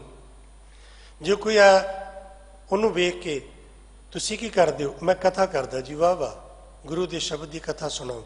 ਕੋਈ ਹੋਰ ਆ ਗਿਆ ਪ੍ਰੇਮੀ, ਤੁਸੀਂ ਕੀ ਕਰਦੇ ਹੋ ਜੀ? ਕੋਈ ਵੈਸੇ ਵੀ ਸੰਗਤ ਚੋਂ ਕੋਈ ਹੋਰ ਪ੍ਰੇਮੀ ਆ ਜਾਏ, ਤੁਹਾਨੂੰ ਬਾਣੀ ਪੜ੍ਹਨੀ ਆਉਂਦੀ? ਹਾਂਜੀ, ਬੈਠੋ ਗੁਟਕਾ ਲੈ ਕੇ ਪਾਠ ਕਰੋ, ਮੈਨੂੰ ਸੁਣਾਓ। ਕੀ ਆਉਂਦਾ? ਜਪਜੀ ਸਾਹਿਬ ਆਉਂਦਾ, ਸੁਣਾਓ। ਸੁਖਮਨੀ ਸਾਹਿਬ ਆਉਂਦਾ, ਸੁਣਾਓ। ਨਹੀਂ ਆਉਂਦਾ ਜੀ, ਕੋਈ ਗੱਲ ਨਹੀਂ। ਸਤਿਨਾਮ ਵਾਹਿਗੁਰੂ ਆਉਂਦਾ, ਤੁਸੀਂ ਅੱਗੇ ਅੱਗੇ ਪੜ੍ਹੋ, ਮੈਂ ਪਿੱਛੇ ਪਿੱਛੇ ਪੜ੍ਹਦਾ।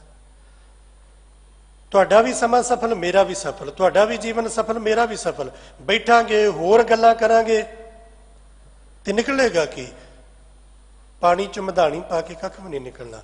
ਸੁੱਖ ਮਿਲਣਾ ਤੇ ਰੱਬ ਦੇ ਨਾਮ ਚੋਂ, ਨਾ ਦੂਜੀ ਕਰੀਏ ਤੇ ਨਾ ਦੂਜੀ ਸੁਣੀਏ। ਜਿੱਥੇ ਵੀ ਕਿਤੇ ਕੋਈ ਗੁਰੂ ਦਾ ਸਿੱਖ ਇਕੱਠਾ ਹੁੰਦਾ, ਇੱਕ ਦੂਸਰੇ ਨੂੰ ਮਿਲਦਾ, ਕੀ ਗੱਲ ਕਰਦਾ? ਗੁਰੂ ਦੀ ਗੱਲ ਕਰਦਾ। ਹਰ ਕੀਆਂ ਕਥਾ ਕਹਾਣੀਆਂ ਗੁਰਮੀਤ ਸੁਣਾਈਆਂ, ਬੈਠ ਕੇ ਗੁਰੂ ਦੀਆਂ ਗੱਲਾਂ ਕਰਨੀਆਂ, ਗੁਰੂ ਦੀ ਵਡਿਆਈ ਕਰਨੀ। ਤੇ ਗੁਰੂ ਦੇ ਪਿਆਰਿਆਂ ਨੂੰ ਇਹਦੇ ਚੋਂ ਸੁੱਖ ਮਿਲਦਾ ਹੈ। ਉਹਨਾਂ ਨੂੰ ਪੈਸੇ ਚੋਂ, ਕਬੀਰ ਨੂੰ ਪੁੱਛੋ, ਪੈਸੇ ਚੋਂ, ਧਨ ਚੋਂ, ਕਿਤੇ ਉਹਨਾਂ ਨੂੰ ਸੁੱਖ ਨਹੀਂ ਦਿਖਿਆ। ਉਹਨਾਂ ਨੂੰ ਇੱਥੋਂ ਹੀ ਸੁੱਖ ਲੱਭਾ। ਹਰ ਜਸ ਸੁਨਤ ਉਮਾਹਿਓ। ਤੇ ਜਿਹੜੇ ਇਸ ਸੁੱਖ ਦੇ ਮੁਤਲਾਸ਼ੀ ਨੇ ਨਾ, ਉਹ ਫਿਰ ਹਰ ਇੱਕ ਥਾਂ ਤੋਂ ਆਹੀ ਸੁੱਖ ਲੱਭਦੇ ਨੇ, ਹੋਰ ਕੋਈ ਨਹੀਂ ਚਾਹੀਦਾ। ਕੋਈ ਜਨ ਹਰਸਿਓ ਦੇਵੈ ਜੋਰ, ਕੋਈ ਜਨ ਹੋਰ ਨਹੀਂ ਕੁਝ ਵੀ ਚਾਹੀਦਾ। ਹਰਸਿਓ ਦੇਵੈ ਜੋਰ, ਇਹ ਨਹੀਂ ਵੀ ਕੋਈ ਇਹੋ ਜਿਹਾ ਮਿਲੇ ਤੇ ਮੈਨੂੰ ਇਹ ਤਰਤੀਬ ਦੱਸ ਦੇਵੇ ਵੀ ਪੈਸੇ ਕਿੱਦਾਂ ਕਮਾਉਣੇ ਨੇ, ਧੰਦਾ ਕਿਵੇਂ ਵਧਾਉਣਾ ਹੈ, ਦੌਲਤ ਕਿਵੇਂ ਵਧੇ। ਇਹ ਨਹੀਂ ਸਿੱਖਣਾ, ਇਹ ਨਹੀਂ ਚਾਹੀਦਾ। ਕੋਈ ਜਨ ਉਹ ਜਨ ਚਾਹੀਦਾ ਹੈ ਜਿਹੜਾ ਮੈਨੂੰ ਹਰੀ ਨਾਲ ਜੋੜੇ। ਤੇ ਸਤਿਗੁਰੂ ਦੇ ਕਿੰਨੇ ਪਿਆਰ ਭਰੇ ਬੋਲ ਨੇ, ਦਿਓ ਸੰਦੇਸਰੋ ਕਹੀਓ ਪ੍ਰਿਆ ਕਹੀਓ।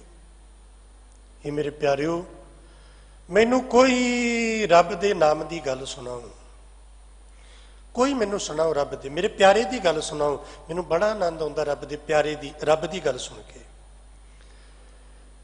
ਪਰਮੇਸ਼ਰ ਦੀ ਪਿਆਰ ਭਰੀ ਕੋਈ ਗੱਲ ਸੁਣਾਵੇ, ਬੜਾ ਚੰਗਾ ਲੱਗਦਾ ਹੈ। ਕੋਈ ਸੁਣਾਓ, ਕੋਈ ਉਹਦਾ ਸੁਨੇਹਾ, ਕੋਈ ਉਹਦੀ ਰਮਜ਼ ਦੀ ਗੱਲ, ਕੋਈ ਉਹਦੇ ਨਾਮ ਦੀ ਗੱਲ, ਕੋਈ ਸੁਣਾਓ। ਦਿਓ ਸੰਦੇਸਰੋ ਕਹੀਓ ਪ੍ਰਿਆ ਕਹੀਓ, ਕੋਈ ਸੁਣਾਓ। ਬਿਸਮ ਭਈ ਮੈਂ ਬਹੁ ਬਿਦ ਸੁਨਤੇ ਕਹੋ ਸੁਹਾਗਨ ਸਹੀਓ। ਇਹ ਰੱਬ ਦੇ ਨਾਮ ਨਾਲ ਜੁੜੇ ਹੋਏ ਗੁਰੂ ਦੇ ਪਿਆਰਿਓ, ਸੁਹਾਗਣ ਜਿਹੜੇ ਇੱਕ ਦੇ ਹੋ ਗਏ, ਇੱਕ ਨਾਲ ਜੁੜੇ ਹੋਏ, ਇੱਕ ਦੇ ਹੋਏ ਸੁਹਾਗਣ।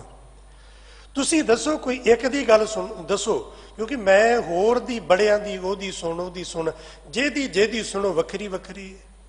ਉਹਦੀ ਵੱਖਰੀ, ਉਹਦੀ ਵੱਖਰੀ, ਉਹਦੀ ਬਿਸਮ ਭਈ ਮੈਂ ਬਹੁ ਬਿਧ ਸੁਣਤੇ, ਇਹ ਵਿਧੀਆਂ ਸੁਣ ਸੁਣ ਕੇ ਮੈਂ ਤੇ ਹੈਰਾਨ ਹੋ ਗਈ। ਮੈਨੂੰ ਕੋਈ ਇੱਕ ਰਸਤਾ ਹੀ ਨਹੀਂ ਦਿਖਦਾ, ਇੱਕ ਸੁਝਦਾ ਹੀ ਨਹੀਂ। ਆਪਾਂ ਵਿਧੀਆਂ ਨਾ, ਆਪਾਂ ਵਿਧੀਆਂ ਦੇ ਚੱਕਰਾਂ 'ਚ ਪਏ ਆ। ਬੜੇ ਲੋਕਾਂ ਨੂੰ ਅਸੀਂ ਗੁਰਮਤਿ ਨਾਲੋਂ ਤੋੜਿਆ ਵਿਧੀਆਂ ਦੱਸ ਕੇ। ਵਿਧੀਆਂ ਇਹ ਜਿੰਨਾ ਨੁਕਸਾਨ ਧਰਮ ਦੇ ਮਾਰਗ ਦਾ ਵਿਧੀਆਂ ਵਾਲਿਆਂ ਨੇ ਕੀਤਾ ਨਾ, ਜਾਂ ਵਿਧੀਆਂ ਵਾਲੇ ਕਰ ਰਹੇ ਨੇ, ਇਹਨਾਂ ਕਿਸੇ ਹੋਰ ਨੇ ਨਹੀਂ ਕੀਤਾ। ਵਿਧੀ ਤੇ ਉਹੀ ਹੈ ਜੋ ਗੁਰੂ ਗ੍ਰੰਥ ਸਾਹਿਬ ਦੀ ਬਾਣੀ ਦੱਸੇ, ਗੁਰਮਤਿ ਦਾ ਸਿਧਾਂਤ ਦੱਸੇ। ਗੁਰਮਤਿ ਦਾ ਸਿਧਾਂਤ ਕੀ ਹੈ? ਊਠਤ ਬੈਠਤ ਸੋਵਤ ਨਾਮ। ਗੁਰਮਤਿ ਦਾ ਸਿਧਾਂਤ ਕੀ ਹੈ? ਨਾਨਕ ਸਤਿਗੁਰ ਭੇਟੀਏ ਪੂਰੀ ਹੋਵੇ ਜੁਗਤ ਹੱਸਣਦਿਆਂ ਖਿਲਣਦਿਆਂ ਪਹਿਨਣਦਿਆਂ ਖਾਵੰਦਿਆਂ ਵਿੱਚੇ ਹੋਵੇ ਮੁਕਤ। ਪਰ ਜੁਗਤੀਆਂ ਵਾਲਿਆਂ ਨੇ ਕਿਸੇ ਹੋਰ ਪਾਸੇ ਤੋਰ ਦਿੱਤਾ। ਕਿਸੇ ਨੇ ਕੋਈ ਜੁਗਤੀ ਦੱਸੀ, ਕਿਸੇ ਨੇ ਕੋਈ ਜੁਗਤੀ ਦੱਸੀ। ਬਿਸਮ ਭਈ ਮੈਂ ਬਹੁ ਬਿਧ ਸੁਣਤੇ, ਕਹੋ ਸੁਹਾਗਨ ਸਈਓ। ਤੇ ਮੈਂ ਇਹ ਤਰ੍ਹਾਂ ਤਰ੍ਹਾਂ ਦੀਆਂ ਜੁਗਤੀਆਂ ਸੁਣ ਕੇ ਹੈਰਾਨ ਹੋਈ ਹਾਂ। ਮੈਨੂੰ ਤੁਸੀਂ ਸੁਹਾਗਣਾ ਹੋ, ਤੁਸੀਂ ਇੱਕ ਨਾਲ ਜੁੜੀਆਂ ਹੋ, ਤੁਸੀਂ ਇੱਕ ਕੰਤ ਵਾਲੀਆਂ ਹੋ, ਇੱਕ ਮਾਲਕ ਵਾਲੀਆਂ ਹੋ। ਤੁਸੀਂ ਮੈਨੂੰ ਉਸ ਇੱਕ ਮਾਲਕ ਦੇ ਬਾਰੇ ਕੁਝ ਦੱਸੋ। ਕਿਉਂਕਿ ਬਾਹਰ ਸੁਣੋ ਤੇ ਲੋਕੀ ਕੀ ਕਹਿੰਦੇ ਨੇ, ਕੋ ਕਹਿ ਤੋ ਸਭ ਬਾਹਰ ਬਾਹਰ, ਕੋ ਕਹਿ ਤੋ ਸਭ ਮਈਓ। ਕਿ ਇਹਨੂੰ ਪੁੱਛੋ ਵੀ ਰੱਬ ਕਿੱਥੇ? ਕੋਈ ਆਂਦਾ ਨਹੀਂ ਉੱਥੇ ਬੜੀ ਦੂਰ ਹੈ। ਕਿੰਨੀ ਦੂਰ ਹੈ? ਉਹ ਪਹਾੜਾਂ ਤੇ ਹੈ। ਕੋਈ ਕਿਸੇ ਨੇ ਕਿਹਾ ਤੀਰਥ ਤੇ ਹੈ, ਕਿਸੇ ਨੇ ਕਿਹਾ ਖੂਹ 'ਚ ਹੈ, ਕਿਸੇ ਨੇ ਕਿਤੇ ਦੱਸਿਆ ਕਿਤੇ ਦੱਸਿਆ। ਕੋ ਕਹਿ ਤੋ ਸਭ ਮਈਓ। ਕਿਸੇ ਨੇ ਆਖਿਆ ਨਹੀਂ ਉਹ ਬਾਹਰ ਨਹੀਂ, ਉਹ ਅੰਦਰ ਹੈ। ਤੁਸੀਂ ਦੱਸੋ ਵੀ ਕਿੱਥੇ ਹੈ? ਵਰਨ ਨਾ ਦੀਸੈ ਚਿਹਨ ਨਾ ਲਖੀਏ, ਸੁਹਾਗਨ ਸਾਤ ਬੁਝਈਓ।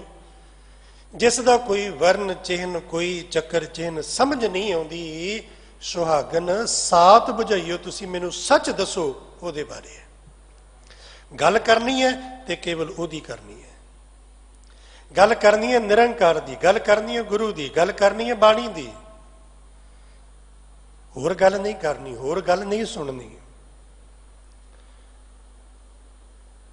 ਉਹਦੇ ਬਾਰੇ ਦੱਸੋ। ਸੁਹਾਗਨ ਸਾਤ ਬੁਝਾਈਓ। ਸਾਤ ਮਾਨੇ ਸੱਤ, ਸੱਚ ਦੱਸਿਓ। ਕਿਉਂਕਿ ਤੁਹਾਡੀ ਤੇ ਯਕੀਨ ਹੈ, ਤੁਸੀਂ ਇੱਕ ਵਾਲੀਆਂ ਜੇ, ਖਸਮ ਵਾਲੀਆਂ ਜੇ, ਕੰਤ ਵਾਲੀਆਂ ਜੇ। ਤੁਹਾਨੂੰ ਮੇਰੇ ਮਾਲਕ ਨੇ ਪਰਣਾ ਲਿਆ ਹੈ, ਅਪਣਾ ਲਿਆ ਹੈ, ਆਪਣੇ ਦਰ ਤੇ ਕਬੂਲ ਕਰ ਲਿਆ ਹੈ। ਤੁਸੀਂ ਦੱਸੋ। ਸੁਹਾਗਨ ਸਾਤ ਬੁਝਾਈਓ। ਸਰਬ ਨਿਵਾਸੀ ਘਟ ਘਟ ਵਾਸੀ, ਲੇਪ ਨਹੀਂ ਅਲਪਈਓ।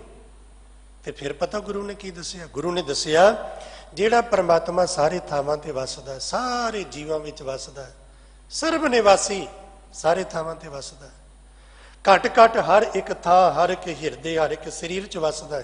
ਲੇਪ ਨਹੀਂ ਅਲਪਈਓ। ਹਰ ਇੱਕ ਥਾਂ ਤੇ ਵਸਦਾ ਪਰ ਹੈ ਸਭ ਤੋਂ ਨਿਰਲੇਪ। ਵਸਦਾ ਸਾਰੇ ਥਾਵਾਂ ਤੇ ਹੈ ਪਰ ਵਸਦਾ ਹੋਇਆ ਵੀ ਨਿਰਲੇਪ ਹੈ। ਨਾਨਕ ਕਹਿ ਤੂੰ ਸਨੋਰੀ ਲੋਗਾ। ਮੇਰੇ ਸਾਹਿਬ ਨੇ ਕਿਰਪਾ ਕੀਤੀ ਤੇ ਦੱਸਿਆ ਪਤਾ ਉਹ ਕਿੱਥੇ ਰਹਿੰਦਾ। ਬਾਹਰੋਂ ਤੇ ਸੁਣਿਆ ਨਾ, ਕਿਸੇ ਨੇ ਕਿਤੇ ਦੱਸਿਆ ਕਿਤੇ ਦੱਸਿਆ। ਨਾਨਕ ਕਹਿ ਤੂੰ ਸੁਨੋਰੇ ਲੋਗਾ। ਸਾਹਿਬ ਕਹਿੰਦੇ ਸੁਣੋ, ਜੇ ਤੁਸੀਂ ਉਹਦੀ ਗੱਲ ਸੁਣ ਕੇ ਤੁਹਾਨੂੰ ਆਨੰਦ ਆਉਂਦਾ ਨਾ ਤੇ ਸੁਣੋ ਪਤਾ ਕਿੱਥੇ ਵਸਦਾ। ਸੰਤ ਰਸਨ ਕੋ ਬਸਹੀਓ। ਉਹ ਵਸਦਾ ਨਾਮ ਜਪਣ ਵਾਲਿਆਂ ਦੀ ਰਸਨਾ ਤੇ। ਪ੍ਰਭ ਜੀ ਬਸੇ ਸਾਧ ਕੀ ਰਸਨਾ। ਇੱਥੇ ਅਸੀਂ ਫਿਰ ਭੁਲੇਖੇ 'ਚ ਪੈ ਜਾਵਾਂਗੇ। ਕਿਹੜੇ ਸਾਧ ਦੀ ਰਸਨਾ? ਫਿਰ ਅਸੀਂ ਬਾਹਰੋਂ ਸਾਧ ਲੱਭਣ ਤੁਰਾਂਗੇ। ਖੁਦ ਨਹੀਂ ਯਤਨ ਕਰਨਾ ਵੀ ਮੈਂ ਉਹ ਸਾਧ ਬਣ ਜਾਵਾਂ ਜਿਹਦੀ ਰਸਨਾ ਤੇ ਵਾਹਿਗੁਰੂ ਵਸਦਾ। ਫਿਰ ਅਸੀਂ ਬਾਹਰੋਂ ਲੱਭਣਾ ਵੀ ਉਹ ਇਸ ਤਰ੍ਹਾਂ ਦਾ ਹੋਵੇ, ਇਸ ਤਰ੍ਹਾਂ ਦਾ ਹੋਵੇ। ਉਹ ਕਿਸ ਤਰ੍ਹਾਂ ਦਾ ਬਾਕੀ ਆਪਾਂ ਵੇਖਦੇ ਹਾਂ। ਹਰ ਇੱਕ ਸਮਾਂ ਕੁਝ ਨਾ ਕੁਝ ਸਿਖਾਉਂਦਾ ਹੈ। ਇਸ ਸਮੇਂ ਨੇ ਵੀ ਬਹੁਤ ਕੁਝ ਸਿਖਾਇਆ। ਵਿਪਤਾ ਮਹਾਮਾਰੀ ਪਈ ਹੈ, ਬੜਾ ਕੁਝ ਸਿਖਾਇਆ, ਬੜਾ ਕੁਝ ਸਿੱਖਿਆ ਲੋਕਾਂ ਨੇ। ਸ਼ਾਇਦ ਹੋਰ ਸਿੱਖ ਲਈਏ, ਹੋਰ ਸਿੱਖ ਲਈਏ। ਹਰ ਇੱਕ ਧਰਮ ਦੇ ਵਿੱਚ ਘੱਟੋ ਘੱਟ ਇਹਨਾਂ ਤੇ ਅੱਜ ਲੋਕਾਂ ਨੂੰ ਪਤਾ ਲੱਗ ਹੀ ਗਿਆ ਨਾ ਵੀ ਜਿਹੜੇ ਹੁਣ ਤੱਕ ਐਵੇਂ ਧਾਗੇ ਦੇ ਦੇ ਕੇ, ਫੂਕਾ ਮਾਰ ਮਾਰ ਕੇ, ਬੜਾ ਕੁਝ ਕਰ ਕਰਕੇ, ਪਖੰਡ ਕਰ ਕਰਕੇ ਆਂਦੇ ਸੀ ਆਹ ਕਰ ਦਿਆਂਗੇ, ਇੱਥੇ ਤੁਸੀਂ 500 ਰੁਪਈਆ ਦਿਓ ਤੇ ਰਾਹੂ ਕੇਤੂ ਦੀ ਚਾਲ ਬਦਲ ਦਿਆਂਗੇ, ਕਰਦੇ ਸੀ ਨਾ। ਪਤਾ ਲੱਗ ਗਿਆ ਨਾ ਸਭ ਝੂਠੇ ਨੇ, ਸਭ ਝੂਠੇ ਨੇ। ਪੰਜਾਬ ਦੇ ਵਿੱਚ ਥੋੜੇ ਸਮੇਂ ਤੋਂ ਬੜਾ ਦੌਰ ਚੱਲਿਆ ਸੀ बड़े बड़े तरह के वो शोशे छड्डदे सी। असीं मरे बच्चे नूं जिंदा कर दिंदे हां, तुसीं वेखदे रहो ना। असीं ते लैणां दीयां लैणां लवा के इन्हां दीयां पत्थरियां खत्म कर दिंदे हां, इन्हां दे रोग मिटा दिंदे हां। किहड़े भोरे च वड़ गए सारे, छूई मुई हो गए। आओ सामने, पता लग गया ना लोगों नूं। इस समय ने दिखा दिता कख नहीं इन्हां दे पल्ले, किसी दे पल्ले कख नहीं है। करन कराउण वाला मेरा मालिक परमेश्वर है, मेरा वाहिगुरू है। सारी कायनात दी डोर ओहदे हत्थ विच, ओहदे वस विच है। कख नहीं है किसी दे पल्ले, सिवाए लोगों नूं लुट्टण तो, झूठ ठगी, इहदे तो परे कुछ भी नहीं। ते जे गुरबाणी किसी साधु दी, संत दी जीवन दी गाथा नूं परिभाषित करदी है, संत रसन को बसइयो, ते बाहरों लभण दी लोड़ नहीं। जेड़ा कोई रब दा प्यारा वाहिगुरू वाहिगुरू जपदा है, जेदी रसना ते वाहिगुरू दा नाम है, वो कौन है? वो रब दा प्यारा है, वो साधु है। ਉਹਦੇ ਲਈ ਜ਼ਰੂਰੀ नहीं कि ਉਹਦੀ ਪੱਗ ਦਾ ਸਟਾਈਲ ਕਿਸ ਤਰ੍ਹਾਂ ਦਾ ਹੋਵੇ। ਅੱਜ ਤੇ ਆਪਾਂ ਇਹਨਾਂ ਗੱਲਾਂ 'ਚ ਹੀ ਲੜ ਪਏ ਨਾ। ਇਹਨੇ ਪੱਗ ਗੋਲ ਬੱਧੀ ਹੈ, ਇਹ ਦੂਜਾ। ਇਹਨੇ ਦਮਾਲਾ ਬੱਧਾ, ਇਹ ਦੂਜਾ। ਇਹਦੀ ਪੱਗ ਕਾਲੀ ਹੈ, ਇਹ ਹੋਰ ਹੈ। ਆਪਾਂ ਤੇ ਇਹਨਾਂ ਗੱਲਾਂ 'ਚ ਹੀ ਲੜ ਪਏ। ਆਪਾਂ ਤੇ ਇੱਕ ਦੂਸਰੇ ਦਾ ਪਹਿਰਾਵਾ ਵੇਖ ਕੇ ਹੀ ਇੱਕ ਦੂਸਰੇ ਨੂੰ ਨਿੰਦਣ ਪਿੱਟਣ ਲੱਗ ਪਏ।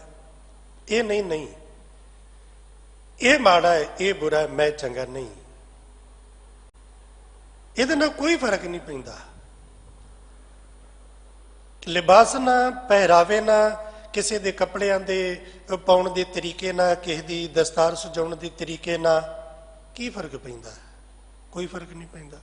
ਕਿਸੇ ਨੇ ਗੋਲ ਬੱਧੀ ਹੋਵੇ, ਕਿਸੇ ਨੇ ਪੇਚਾਂ ਵਾਲੀ ਬੱਧੀ ਹੋਵੇ, ਕਿਸੇ ਨੇ ਦਮਾਲਾ ਸਜਾ ਲਿਆ ਹੋਵੇ, ਇਹਦੇ ਨਾਲ ਕੀ ਫਰਕ ਪੈਂਦਾ?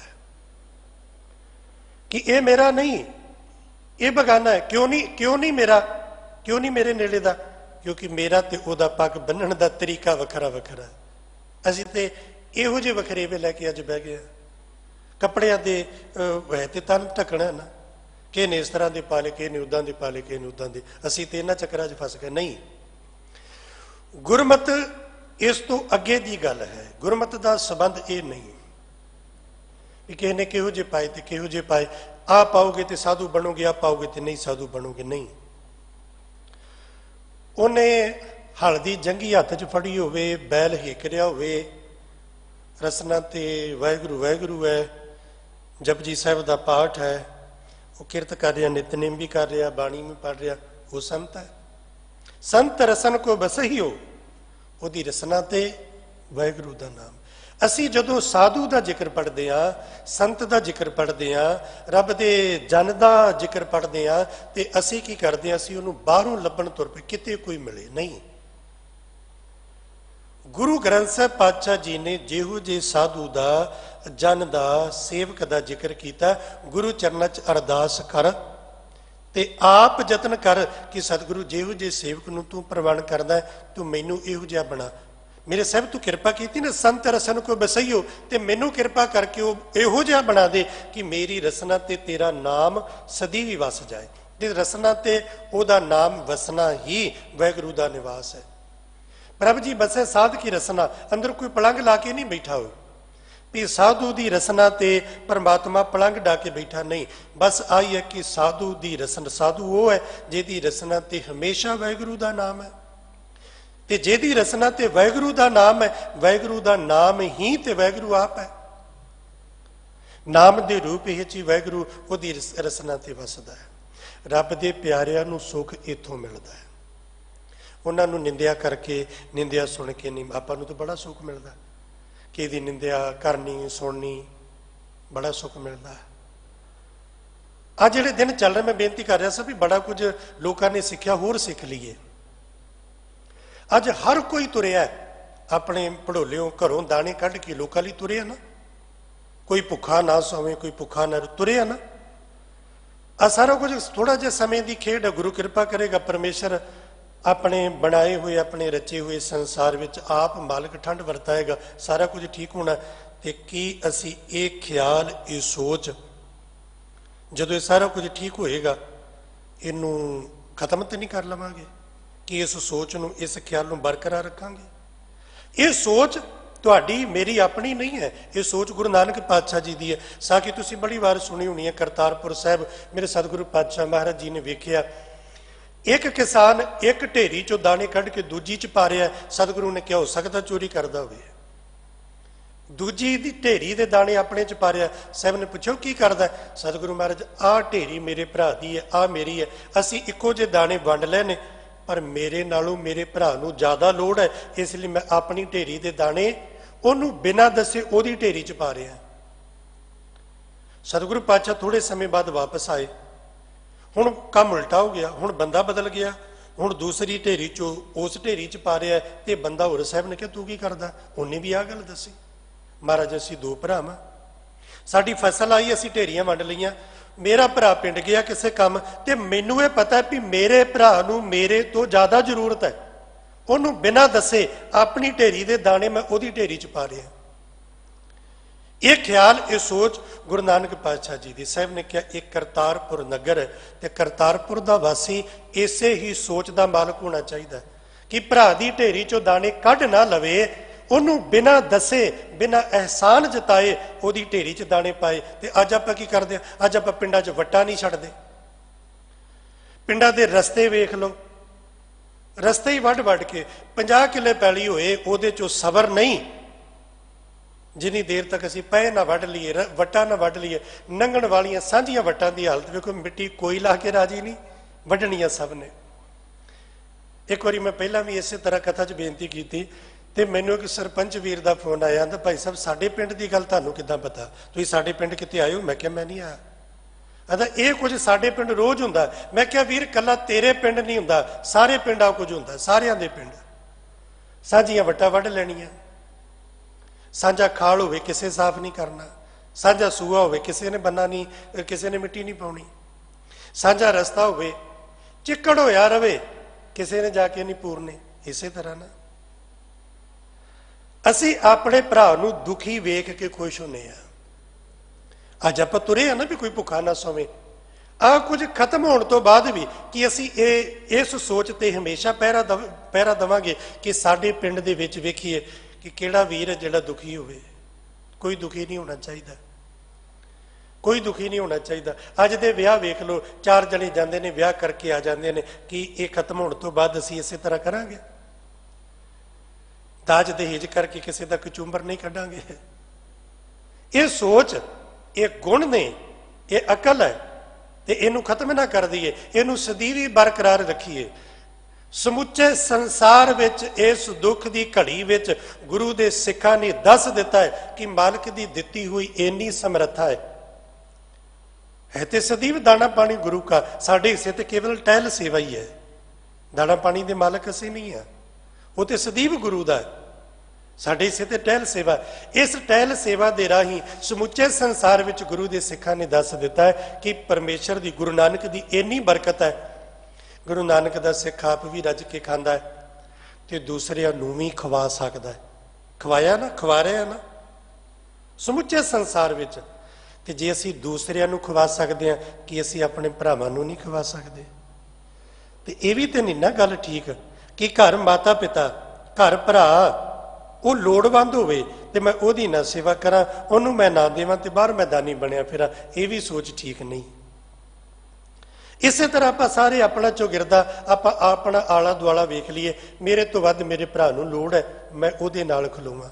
ਸਾਰੇ ਜਣੇ ਆਪਾਂ ਇੱਕ ਦੂਸਰੇ ਦੇ ਨਾਲ ਖਲੋ ਜਾਵਾਂਗੇ, ਕਿਸੇ ਦਾ ਵੀ ਡੰਗ ਔਖਾ ਨਹੀਂ ਹੋਏਗਾ। ਪਰ ਆਪਾਂ ਨੂੰ ਬੜੀ ਖੁਸ਼ੀ ਮਿਲਦੀ ਹੈ ਜਦੋਂ ਦੂਸਰੇ ਦਾ ਡੰਗ ਔਖਾ ਵੇਖਦੇ ਹਾਂ। ਉਹਦੇ ਘਰ ਤੇ ਅੱਜ ਪੱਕੀ ਨਹੀਂ, ਆਪਾਂ ਨੂੰ ਬੜੀ ਖੁਸ਼ੀ ਹੁੰਦੀ ਹੈ। ਨਹੀਂ, ਇਹ ਸੋਚ ਗੁਰੂ ਨਾਨਕ ਦੀ ਨਹੀਂ ਹੈ। ਸਤਿਗੁਰ ਸਭਨਾਂ ਦਾ ਭਲਾ ਮਨਾਇਂਦਾ ਹੈ। ਗੁਰੂ ਨਾਨਕ ਦੇ ਸਿੱਖ ਦੀ ਅਰਦਾਸ ਕਿਸੇ ਵੀ ਕਾਰਨ ਕਰਕੇ ਹੋਵੇ, ਸੰਪੂਰਨਤਾ ਤੇਰੇ ਭਾਣੇ ਸਰਬੱਤ ਦਾ ਭਲਾ ਕਰਕੇ ਹੀ ਹੋਏਗੀ। ਤੇ ਜਿਹੜਾ ਸਰਬੱਤ ਦਾ ਭਲਾ ਮੰਗਣ ਵਾਲਾ ਉਹ ਆਪਣੇ ਭਰਾ ਦਾ ਬੁਰਾ ਕਿਵੇਂ ਮੰਗ ਸਕਦਾ ਹੈ? ਆਪਣੇ ਪਿੰਡ ਦੇ ਰਸਤੇ ਕਿਵੇਂ ਵੱਢ ਸਕਦਾ ਹੈ? ਸਾਂਝੀਆਂ ਵੱਟਾਂ ਕਿਵੇਂ ਵੱਢ ਸਕਦਾ ਹੈ? ਨਹੀਂ ਵੱਢ ਸਕਦਾ। ਸਰਬੱਤ ਦਾ ਭਲਾ ਹਰ ਇੱਕ ਥਾਂ ਤੇ ਇਸ ਸੋਚ ਨੂੰ ਵਰਤਣਾ ਹੈ। ਤੇ ਰੱਬ ਦੇ ਪਿਆਰੇ ਉਹੀ ਨੇ ਜਿਹੜੇ ਹਰ ਇੱਕ ਥਾਂ ਤੋਂ ਉਹਨਾਂ ਨੂੰ ਜਦੋਂ ਰੱਬ ਦੇ ਨਾਮ ਦੀ ਗੱਲ ਸੁਣਨ ਨੂੰ ਮਿਲਦੀ ਹੈ, ਉਹ ਮਾਹਿਓ ਖੁਸ਼ ਹੁੰਦੇ ਨੇ। ਰਹਾਓ ਮਨੈ ਪ੍ਰਗਾਸ ਪੇਖ ਪ੍ਰਭ ਕੀ ਸ਼ੋਭਾ ਜਤ ਕਤ ਪੇਖੋ ਆਹਿਓ।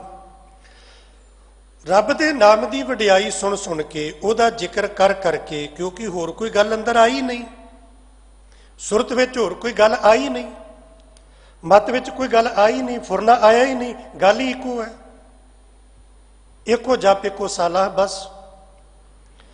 ਜੇ ਸੁਣਨਾ ਹੈ ਉਹਦੀ ਸਿਫਤ ਤੋਂ ਬਿਨਾਂ ਕੁਝ ਹੋਰ ਨਹੀਂ ਸੁਣਨਾ, ਬੋਲਣਾ ਉਹਦੀ ਵਡਿਆਈ ਤੋਂ ਬਿਨਾਂ ਹੋਰ ਕੁਝ ਨਹੀਂ ਬੋਲਣਾ, ਹੋਰ ਕੁਝ ਨਹੀਂ ਬੋਲਣਾ, ਉਹੀ ਬੋਲਣਾ, ਉਹਦੀ ਸਿਫਤ ਕਰਨੀ, ਉਹਦੀ ਸੁਣਨੀ ਹੈ। ਇਹ ਕਰ ਕਰਕੇ, ਇਹ ਕਰ ਕਰਕੇ ਨਾ ਕੰਨਾਂ ਝੋਰ ਸੁਣਿਆ, ਨਾ ਰਸਨਾ ਧੂਰ ਬੋਲਿਆ, ਇਹ ਅਭਿਆਸ ਬਣਿਆ ਰਿਹਾ ਜੀਵਨ ਦਾ। ਇੱਕੋ ਹੀ ਸੁਰਤ ਵਿੱਚ ਯਾਦ ਬਣੀ ਰਹੀ ਉਸ ਮਾਲਕ ਦੀ, ਉਹਦੇ ਗੁਣ ਅੰਦਰ ਪ੍ਰਗਟ ਹੋ ਗਏ। ਇਸ ਖਿਆਲ ਨੇ ਅੰਦਰ ਕੀ ਕੀਤਾ, ਹਿਰਦੇ ਵਿੱਚ ਚਾਨਣਾ ਕਰ ਦਿੱਤਾ। ਮਨੇ ਪ੍ਰਗਾਸ ਪਇਓ, ਅੰਦਰ ਚਾਨਣ ਦਾ ਮਤਲਬ ਕੀ ਹੋ ਗਿਆ, ਸਮਝ ਆ ਗਈ, ਅਕਲ ਆ ਗਈ, ਮਤ ਆ ਗਈ। ਅੰਦਰ ਚਾਨਣ ਦਾ ਮਤਲਬ ਉਹ ਆਪਣੇ ਭਰਾ ਦਾ ਬੁਰਾ ਨਹੀਂ ਕਰਦਾ। ਅੰਦਰ ਪ੍ਰਕਾਸ਼ ਦਾ ਮਤਲਬ ਉਹ ਕਿਸੇ ਦੀਆਂ ਵੱਟਾਂ ਨਹੀਂ ਵੱਢਦਾ, ਚੋਰੀ ਨਹੀਂ ਕਰਦਾ। ਦੂਸਰੇ ਦਾ ਘਰ, ਕਈ ਤੇ ਚੰਗਾ ਭਲਾ ਵਸਦਾ ਹੱਸਦਾ ਘਰ, ਚੁਗਲੀ ਲਾ ਕੇ ਨਾ, ਮਾੜੀ ਜੀ ਲੂਤੀ ਲਾ ਕੇ ਚੁਗਲੀ ਕਰਕੇ ਤੇ ਕਲੇ ਪਾ ਦੇਣਗੇ। ਜਿਹਦੇ ਅੰਦਰ ਪ੍ਰਕਾਸ਼ ਹੋਇਆ ਹੋਏਗਾ ਨਾ, ਚਾਨਣ ਹੋਇਆ ਹੋਏਗਾ, ਉਹ ਇਹ ਕੁਝ ਨਹੀਂ ਕਰਦਾ। ਇੱਕ ਜਗ੍ਹਾ ਕਈ ਵਾਰੀ ਕਈ ਗੱਲਾਂ ਜੀਵਨ ਭਰ ਪੱਲੇ ਬੰਨਣ ਵਾਲੀਆਂ ਹੁੰਦੀਆਂ ਨੇ। ਮੈਂ ਸਿੰਘ ਸਭਾ ਹੈਡ ਗ੍ਰੰਥੀ ਦੀ ਸੇਵਾ ਨਿਭਾ ਰਿਹਾ ਸਾਂ, ਤੇ ਸੁਭਾਵਿਕ ਗੱਲ ਚੱਲੀ ਕਿ ਜਿਹੜੇ ਭਾਈ ਹੁੰਦੇ ਨੇ ਨਾ, ਇਹ ਕੰਮਕਾਰ ਕੋਈ ਬਹੁਤਾ ਹੁੰਦਾ ਨਹੀਂ ਤੇ ਮੋਟੇ ਹੋ ਜਾਂਦੇ ਨੇ। ਤੇ ਕਿਸੇ ਵੀਰ ਨੇ ਸੁਭਾਵਿਕ ਕਿਹਾ ਕਿ ਭਾਈ ਸਾਹਿਬ ਜੀ ਤੁਸੀਂ ਨਾ ਸਿਹਤ ਦਾ ਖਿਆਲ ਰੱਖਿਓ, ਢਿੱਡ ਨਾ ਵਧਣ ਦਿਓ। ਇੱਕ ਵੀਰ ਨੇ ਨਾ ਇੱਕ ਰਮਜ 'ਚ ਗੱਲ ਆਖੀ, ਉਹਨੇ ਕਿਹਾ ਨਹੀਂ ਠੀਕ ਹੈ, ਸਿਹਤ ਦਾ ਖਿਆਲ ਰੱਖਣਾ ਚਾਹੀਦਾ, ਪਰ ਉਹ ਕਹਿੰਦੇ ਮੇਰੇ ਹਿਸਾਬ ਨਾਲ ਜਿਹੜਾ ਪਿੰਡ ਦਾ ਜਾਂ ਕਿਸੇ ਵੀ ਸਿੰਘ ਸਭਾ ਦਾ ਭਾਈ ਹੋਵੇ, ਉਹਦਾ ਢਿੱਡ ਬਹੁਤ ਵੱਡਾ ਹੋਣਾ ਚਾਹੀਦਾ। ਮੈਂ ਕਿਹਾ ਜੀ ਤੁਸੀਂ ਮੇਰੇ ਮਿੱਤਰ ਹੋ ਕੇ ਦੁਸ਼ਮਣ ਹੋ, ਢਿੱਡ ਵੱਡਾ ਹੋਣਾ ਚਾਹੀਦਾ। ਕਹਿੰਦੇ ਜੀ ਨਹੀਂ, ਮੇਰਾ ਭਾਵ ਕੁਝ ਹੋਰ ਹੈ। ਮੈਂ ਕਿਹਾ ਜੀ ਕੀ? ਉਹ ਕਹਿੰਦੇ ਵੀ ਜਿਹੜਾ ਗੁਰਦੁਆਰਾ ਸਾਹਿਬ ਦਾ ਭਾਈ ਹੈ ਨਾ, ਗ੍ਰੰਥੀ ਸਿੰਘ, ਪਿੰਡ ਦਾ ਜਾਂ ਸਿੰਘ ਸਭਾ ਦਾ, ਸ਼ਹਿਰ ਦਾ, ਕਿਤੇ ਦਾ, ਉਹਨੂੰ ਹਰ ਇੱਕ ਘਰ ਦੀ ਖਬਰ ਹੋਣੀ ਹੈ, ਉਹਨੇ ਹਰ ਇੱਕ ਘਰ ਜਾਣਾ ਹੈ, ਹਰ ਇੱਕ ਘਰ ਦਾ ਰਿੱਧਾ ਪੱਕਾ ਖਾਧਾ ਉਹਨੂੰ ਪਤਾ ਹੁੰਦਾ। ਇਹਦੇ ਕਰਕੇ, ਕਿਉਂਕਿ ਸਾਰਿਆਂ ਦਾ ਸੰਬੰਧ ਉਹਦੇ ਨਾਲ ਹੁੰਦਾ, ਸਾਰੇ ਉਹਨੂੰ ਆ ਕੇ ਦੱਸਦੇ ਨੇ, ਅਰਦਾਸਾਂ ਕਰਦੇ ਨੇ, ਹਰ ਇੱਕ ਦੇ ਘਰ ਦਾ ਭੇਦ ਉਹਨੂੰ ਹੁੰਦਾ। ਉਹ ਕਹਿੰਦਾ ਮੇਰਾ ਕਹਿਣ ਦਾ ਮਤਲਬ ਹੈ ਕਿ ਭਾਈ ਦਾ ਢਿੱਡ ਏਡਾ ਵੱਡਾ ਹੋਵੇ ਕਿ ਕਿਸੇ ਦੇ ਘਰ ਦੀ ਕੋਈ ਗੱਲ ਸੁਣੇ ਤੇ ਢਿੱਡ 'ਚ ਪਾ ਲਏ, ਉਹ ਦੂਸਰੇ ਦੇ ਘਰ ਨਾ ਜਾ ਕੇ ਦੱਸੇ ਕਿ ਫਲਾਣੇ ਦੇ ਘਰ ਏਦਾਂ ਹੁੰਦਾ ਜੇ। ਮੈਂ ਕਿਹਾ ਜੀ ਵਾਹ, ਕਮਾਲ ਦੀ ਗੱਲ ਹੈ, ਬੜਾ ਚੰਗਾ ਨੁਕਤਾ ਦੱਸਿਆ।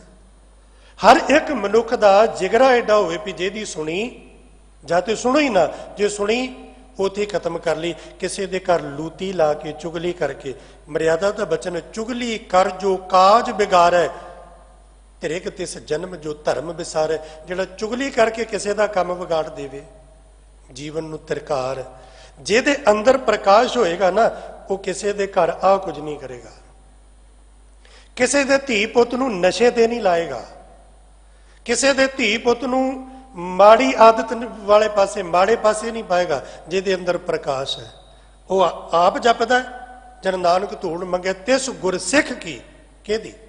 ਜੋ ਆਪ ਜਪੈ ਅਵਰਹਿ ਨਾਮ ਜਪਾਵੈ। ਉਹਦੇ ਅੰਦਰ ਹੋ ਗਿਆ ਪ੍ਰਕਾਸ਼। ਤੇ ਜਿੱਥੇ ਵੀ ਵੇਖਦਾ ਪੇਖ ਪ੍ਰਭ ਕੀ ਸ਼ੋਭਾ, ਉਹ ਰੱਬ ਦੀ ਸ਼ੋਭਾ ਵੇਖਦਾ, ਰੱਬ ਦੀ ਵਡਿਆਈ। ਆ ਵੀ ਰੱਬ ਨੇ ਕੀਤਾ। ਕੁਝ ਵੀ ਵਾਪਰਦਾ ਨਾ, ਉਹਦਾ ਰੱਬ ਨੇ ਕੀਤਾ।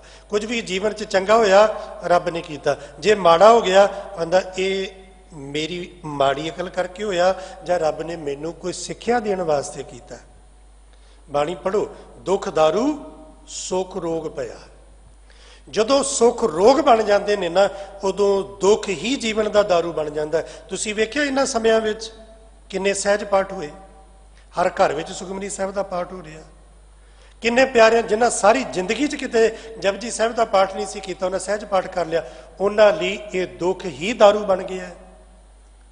ਇੱਕ ਹੋਰ ਬੇਨਤੀ, ਜਿੱਥੇ ਆਪਣੇ ਘਰਾਂ 'ਚ ਆਪਾਂ ਪਾਠ ਕੀਤੇ ਨੇ, ਸਹਿਜ ਪਾਠ ਕਰ ਰਹੇ ਹਾਂ, ਤਰ੍ਹਾਂ ਤਰ੍ਹਾਂ ਦੇ ਤਰੀਕਿਆਂ ਦੇ ਨਾਲ ਲੋਕੀ ਗੁਰਮਤਿ ਨਾਲ ਜੁੜ ਰਹੇ ਨੇ। ਇਹਨਾਂ ਦਿਨਾਂ ਵਿੱਚ ਥੋੜਾ ਜਿਹਾ ਹੋਰ ਯਤਨ ਕਰਕੇ, ਜਿਨ੍ਹਾਂ ਪਰਿਵਾਰਾਂ ਵਿੱਚ ਗੁਰਮੁਖੀ ਦੇ ਅੱਖਰਾਂ ਦੀ ਸਮਝ ਨਹੀਂ, ਇਹਨਾਂ ਦਿਨਾਂ 'ਚ ਘੱਟੋ ਘੱਟ 35 ਮੁਹਾਰਨੀ ਸਿੱਖ ਲਓ, ਘਰ ਬੈਠੇ ਸਿੱਖ ਲਓ। ਜਿੰਨਾ ਇਹਨਾਂ ਦਿਨਾਂ ਵਿੱਚ ਤੁਸੀਂ ਆਪਣੇ ਬੱਚਿਆਂ ਨਾਲ ਬੈਠੇ ਹੋ, ਆਪਣੇ ਘਰ 'ਚ ਬੈਠੇ ਹੋ, ਇਹਨਾਂ ਦਿਨਾਂ 'ਚ ਯਤਨ ਕਰ ਲਓ, ਜਿੰਨੇ ਦਿਨ ਲੋਕਡਾਊਨ ਹੈ ਪਰਨ ਕਰ ਲਓ, ਆਪਣੇ ਘਰ 'ਚ ਹੋਰ ਭਾਸ਼ਾ ਨਹੀਂ ਬੋਲਾਂਗੇ, ਕੇਵਲ ਗੁਰਮੁਖੀ ਬੋਲਾਂਗੇ, ਬੜਾ ਕੁਝ ਪ੍ਰਾਪਤ ਹੋਏਗਾ। ਗੱਲ ਨੇੜੇ ਰੱਖਾਂ। ਹਿਰਦੇ 'ਚ ਗਿਆਨ ਦਾ ਪ੍ਰਕਾਸ਼ ਹੋ ਗਿਆ, ਪ੍ਰਮਾਤਮਾ ਦੀ ਵਡਿਆਈ ਸ਼ੋਭਾ ਵੇਖਦੇ ਨੇ, ਜਤ ਕਤ ਵੇਖੋ ਆਹਿਓ। ਤੇ ਰੱਬ ਕਿੱਥੇ ਵੱਸਦਾ ਹੈ? ਪ੍ਰਮਾਤਮਾ ਕਿੱਥੇ? ਜਤ ਕਤ ਹਰ ਇੱਕ ਥਾਂ ਤੇ ਹੈ, ਕੋਈ ਐਸੀ ਥਾਂ ਨਹੀਂ ਜਿੱਥੇ ਉਹ ਨਹੀਂ ਵੱਸਦਾ। ਉਹਨਾਂ ਨੂੰ ਸਮਝ ਆ ਗਈ। ਸਭ ਤੇ ਪਰੇ ਪਰੇ ਤੇ ਉੱਚਾ, ਉਹ ਵੱਡੇ ਤੋਂ ਵੱਡਾ ਹੈ।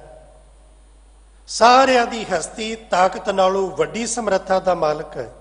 ਗਹਿਰ ਗੰਭੀਰ ਅਥਾਹਿਓ, ਗੰਭੀਰ ਆਸ਼ੇ ਵਾਲਾ ਹੈ, ਔਰ ਉਹਦਾ ਕੋਈ ਥਾ ਪਾਰਾਵਾਰ ਨਹੀਂ ਪਾ ਸਕਦਾ। ਓਤ ਪੋਤ ਮਿਲਿਓ ਭਗਤਨ ਕੋ। ਆਪਣੇ ਪਿਆਰਿਆਂ ਦੇ ਨਾਲ, ਨਾਮ ਜਪਣ ਵਾਲਿਆਂ ਦੇ ਨਾਲ ਕਿਸ ਤਰ੍ਹਾਂ ਮਿਲਿਆ? ਓਤ ਪੋਤ, ਤਾਣੇ ਪੇਟੇ ਵਾਂਗੂ। ਜਿਵੇਂ ਆਪਾਂ ਕੱਪੜਾ ਨਾ, ਇੱਕ ਧਾਗਾ ਇਧਰੋਂ ਦੀ ਨਿਕਲਦਾ, ਕਿਧਰੋਂ ਦੀ, ਕਿਵੇਂ ਇੱਕ ਦੂਸਰੇ ਨਾਲ ਮਿਲ ਜਾਂਦਾ, ਇੱਕ ਰੂਪ ਹੋ ਜਾਂਦਾ। ਜਪਦਿਆਂ ਜਪਦਿਆਂ ਤੇਰੋ ਜਨ ਹਰ ਜਸ ਸੁਨਤ ਓ ਮਾਹਿਓ ਦੀ ਸੋਚ ਲੈ ਕੇ ਤੁਰਿਆ ਮਨੁੱਖ। ਯਤਨ ਕਰਦਾ ਕਰਦਾ ਕਰਦਾ ਕਰਦਾ ਇੱਕ ਦਿਨ ਇਸ ਮੰਜ਼ਿਲ ਤੇ ਲਾਜ਼ਮੀ ਪਹੁੰਚਦਾ ਹੈ। ਕਿਹੜੀ ਮੰਜ਼ਿਲ ਤੇ? ਉਹਦੀ ਮੰਜ਼ਿਲ ਕੀ ਹੈ? ਉਹਦੀ ਮੰਜ਼ਿਲ ਇਹ ਨਹੀਂ ਆਪਾਂ ਜੀਵਨ 'ਚ ਮੰਜ਼ਿਲ ਬਣਾ ਕੇ ਤੁਰੇ ਨਾ, ਇੰਨੀਆਂ ਦੁਕਾਨਾਂ ਬਣਾਉਣੀਆਂ ਨੇ, ਇਸ ਪਦਵੀ ਤੱਕ ਪਹੁੰਚਣਾ ਹੈ, ਇੰਨਾ ਪੈਸਾ ਇਕੱਠਾ ਕਰਨਾ, ਮੰਜ਼ਿਲ ਸਾਡੀ ਆ ਨਾ? ਨਹੀਂ। ਰੱਬ ਦੇ ਪਿਆਰਿਆਂ ਦੀ ਤੇਰੋ ਜਨ ਹਰ ਜਸ ਸੁਨਤ ਓ ਮਾਹਿਓ ਦੀ ਸੋਚ ਲੈ ਕੇ ਤੁਰਿਆ, ਉਹਦੀ ਮੰਜ਼ਿਲ ਹੈ। ਉਹਨੇ ਇੱਥੋਂ ਤੱਕ ਪਹੁੰਚਣਾ ਹੈ ਤੇ ਲਾਜ਼ਮੀ ਪਹੁੰਚਦਾ ਹੈ। ਕਿੱਥੇ ਪਹੁੰਚਦਾ? ਹਰ ਹਰ ਜਨ ਦੁਈ ਏਕ ਹੈ, ਬਿਬ ਵਿਚਾਰ ਕਿਛ ਨਾਹੀ। ਜਲ ਤੇ ਉਪਜ ਤਰੰਗ ਜਿਉ, ਜਲ ਹੀ ਵਿਖੇ ਸਮਾਹੀ। ਲੋਕ ਹੀ ਨਹੀਂ, ਪਰਲੋਕ ਵੀ ਸੁਹੇਲਾ ਕਰ ਲੈਂਦਾ ਭਾਈ ਗੁਰਦਾਸ ਜੀ। ਜੈਸੇ ਕਿਰਤਾਸ ਗਰਜਾਤ ਜਰ ਬੂੰਦ ਭਰੀ, ਕਿਰਤ ਸੰਬੰਧ ਜਲ ਮੱਧ ਸਾਵਧਾਨ ਹੈ। ਇੱਕ ਕਾਗਜ਼ ਦੇ ਉੱਪਰ ਪਾਣੀ ਦੀ ਬੂੰਦ ਪਾ ਦਿਓ, ਗਲ ਜਾਂਦੀ ਹੈ। ਉਸੇ ਕਾਗਜ਼ ਨੂੰ ਘਿਓ ਦੀ ਸੰਗਤ ਹੋ ਜਾਏ, ਫਿਰ ਉਸ ਕਾਗਜ਼ ਤੇ ਪਾਣੀ ਦਾ ਜ਼ੋਰ ਨਹੀਂ ਚੱਲਦਾ। ਜੈਸੇ ਕੋਟ ਭਾਰ ਤੋਲ ਤਨਕ ਚਿਨਕ ਭਰੇ, ਰੂਹ ਨੂੰ ਮਾੜੀ ਜੀ ਚਿਣਕ ਲੱਗ ਜਾਏ, ਸੜ ਕੇ ਸੁਆਹ ਹੋ ਜਾਂਦਾ ਹੈ। ਤੇਲ ਮਿਲ ਦੀਪਕ ਮੈਂ ਬਾਤੀ ਵਿਦਮਾਨ ਹੈ, ਬਸ ਉਸੇ ਰੂਹ ਨੂੰ ਵੱਟੀ ਵੱਟ ਕੇ ਨਾਲ ਘਿਓ ਪਾ ਦਿਓ, ਤੇਲ ਪਾ ਦਿਓ, ਫਿਰ ਅੱਗ ਰੂਹ ਨੂੰ ਨਹੀਂ ਸਾੜਦੀ, ਉਸ ਤੇਲ ਨੂੰ ਸਾੜਦੀ ਹੈ। ਤੇਲ ਸੜਦਾ, ਰੂਹ ਨਹੀਂ ਸੜਦਾ, ਤੇਲ ਦੀ ਸੰਗਤ ਕਰਕੇ। ਜੈਸੇ ਲੋਹ ਬੂੜ ਜਾਤ ਸਲਲ ਮੈਂ ਡਾਰਤ ਹੀ, ਕਾਸ਼ਟ ਪ੍ਰਸੰਗ ਗੰਗ ਸਾਗਰ ਨਾ ਮਾਨ ਹੈ। ਜਿਵੇਂ ਲੋਹਾ ਪਾਣੀ 'ਚ ਸੁੱਟੋ ਤੇ ਡੁੱਬ ਜਾਂਦਾ, ਜੇ ਕਿਤੇ ਉਹ ਲੋਹਾ ਲੱਕੜ ਦੀ ਬੇੜੀ ਦੀ ਸੰਗਤ ਕਰ ਲੈ ਤੇ ਤਰ ਜਾਂਦਾ। ਤੈਸੇ ਆਲ ਬਿਆਲ ਜਮ ਸਕਲ ਸੰਸਾਰ ਗਰਸੈ, ਸਤਿਗੁਰ ਭੇਟਤ ਹੀ ਦਾਸਨ ਦਸਾਨ ਹੈ।